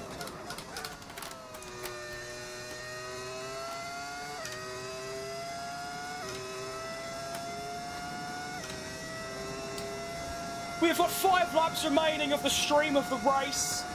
Yeah, very nice. I mean, Ocon, like I said, he's on for race of the season easily for Ocon. He's scored 8 points so far. He's about to get what? I don't even know. Where is he? He's on the podium.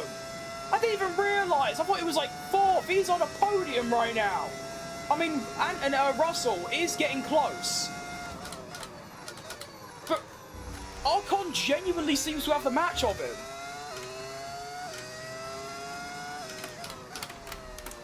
Ocon is genuinely on to score a podium here at Monza. On pace. That isn't because of luck. That is genuinely just him. Wow. I guess Monza is where the AI come to life. My teammates always do better than me around here, and I'm P6. We've got the 5th best car, which means we should be getting like P10s and P9s. So P6 is a really good result, and yet Blood's on a podium. Fair play. Can't knock him. Which means in the head-to-heads it's going to be 6-2 for quali, 7-1 for Grand Prix between me and Ocon. Hopefully next stream in Azerbaijan it returns to normal. Meaning I beat him by half an hour, you know?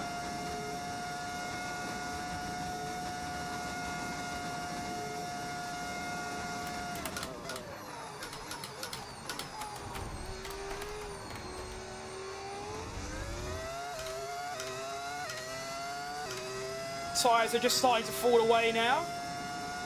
As expected, they're mediums after all. They've got no chance.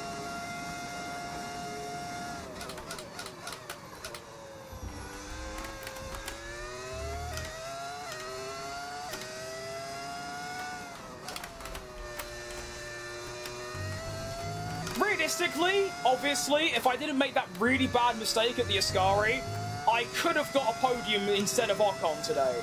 It could have been a Haas 3-4. Or at the very minimum, would have been head Piastri. I lost about 5 seconds, so yeah. I would have been around where Oscar is. So a top 5. But I suppose it's not that much of a difference. It's still top 6. Still good.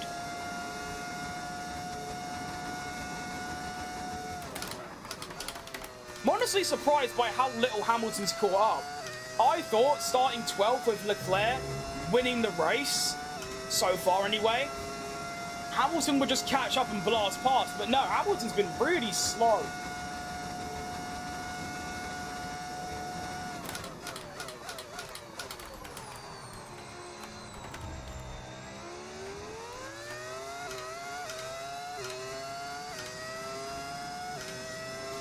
Two laps remaining. Gap to Piastri's just gone. My tyres are dead. Well, not dead, but I mean, compared to the AI, they might as well be dead. For some reason, the AI's mediums just always hang on better than mine. The car doesn't even feel bad. The car feels lively. It's just, I'm just not finding the time anymore.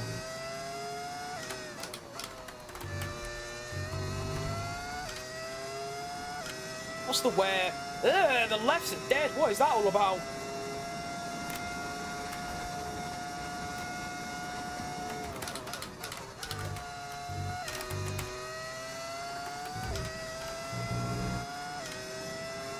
So Leclerc begins the final lap of the race. He keeps the lead from Norris, which means, realistically, he should hold on to the lead. I mean, the AI losing the lead that isn't at turn 1 is quite difficult, although it can happen at the Ascari, so we'll look out for that.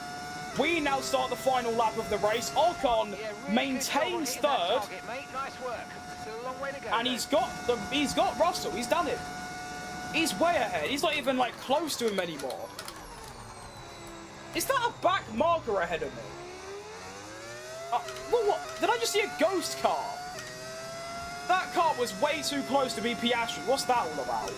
I have no idea. But Leclerc now comes round the Ascari. And those two, Leclerc and Norris, have been country miles ahead of the competition today. Both of them not even in the same, like, continent. They have been so far ahead. Leclerc comes around the Parabolica. Leclerc is going to win the Italian Grand Prix for Ferrari. Why do I feel like he always does it in the F1 game? I feel like he always wins. Lando takes second. And we are now seeing Ocon round the final corner.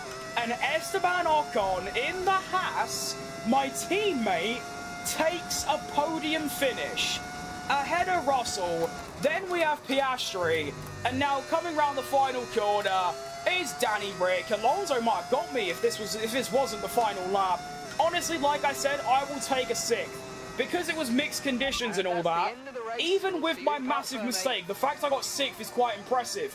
It's just, by itself, that would have been impressive if Ocon was shit as per usual.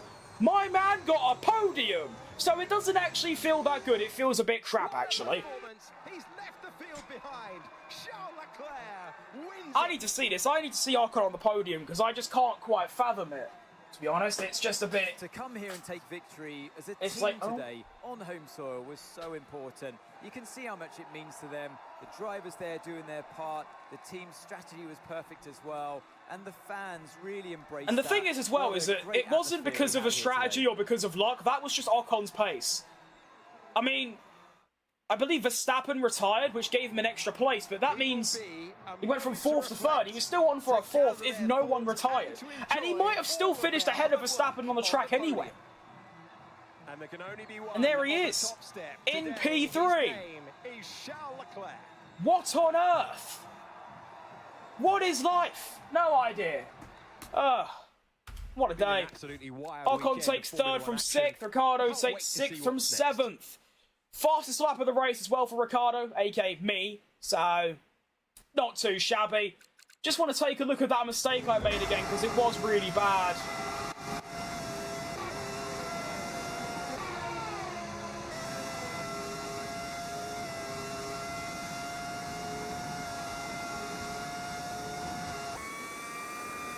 This was the lap, I believe, so this was actually really annoying, because as you can see, I got Piastri there, and then I'm right behind Ocon. I've got the DRS and everything. I decided at this point what I should do is I should bide my time and wait for the main straight, but as I went round,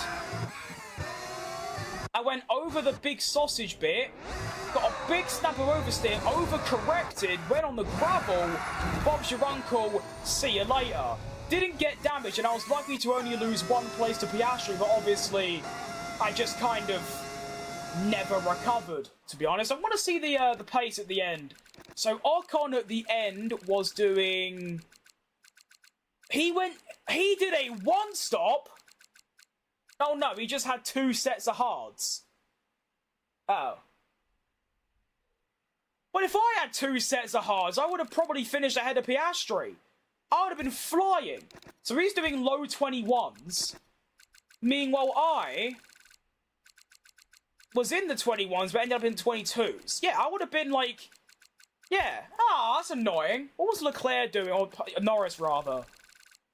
Well, there you have it then. In the driver standings, we keep 4th. 10 points ahead of Hamilton. Of course, we finish ahead of him, so the gap extends. 14... behind Oscar Piastri. I was on course to finish ahead of him, but obviously I didn't. By the way, it's important to know, is that Max Verstappen? Nah, that's John. Don't mind him. Yeah. We're only 57 points off the lead. There's only, I mean, we're at the halfway mark. But we've got a lot of strong track. I'm not winning the title. What am I going about? Anyway, Ocon moves up to 9th, by the way. He's gone from 14th to 9th in 1 race. 23 points with that podium. Constructors, we are 4th. We have massively extended our lead over Mercedes. We are now well on, basically secured that P4 finish. And we are only 17 points off Ferrari. Decent. I like it. Can't believe that, by the way. Like, what on earth? Ocon dumps 13 seconds on my head. Excluding my mistake, which costed me what? What did that cost me? It was this lap. Hang about. So I was 0.2 behind Ocon, and I ended up... So I lost 5 seconds. So he still would have finished about 8 seconds ahead. Fair enough. That is 2 very lengthy recordings that I'm going to have to edit at some point. That's going to take a while. All good. Everyone watching, you should go watch my new video I released 20 minutes ago. It's very good. I try and make Daniel Ricciardo a world champion. It's very nice. Took me 2 weeks to make. A fortnight, some could say. Right then. That is going to be all from me then today. That was a very long stream. What are we looking at? Well over 3 hours, I think. 3.5 hours for you. 2 weekends, 1 sprint, 2 races that were mixed conditions. I'll tell you what though, even though I got some good results, I mean, we got the win at Spa, P6 at Monza, 2 fastest laps. The driving standards were shocking today. Really, really bad. Like, I know mixed condition. When I was in the dry, I was fine.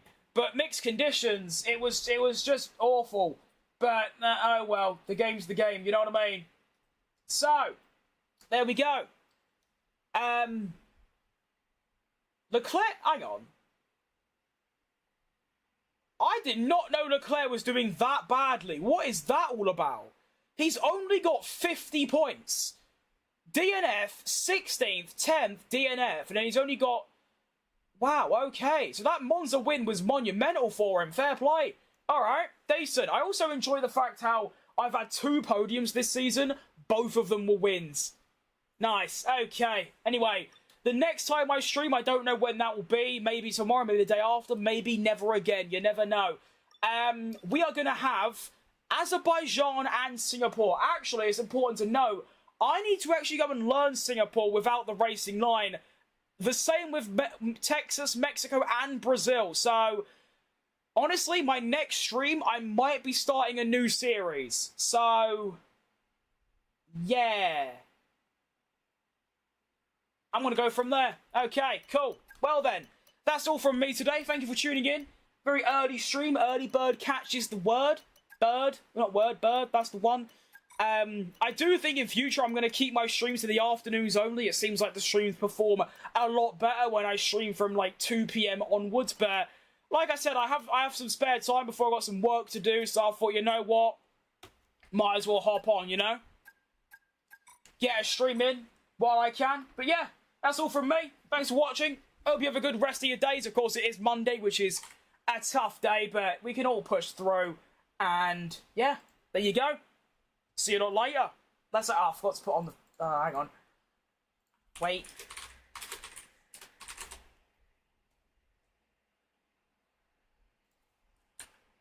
No, that's not the one. That one. There we go. Alright, see you lot later. Goodbye.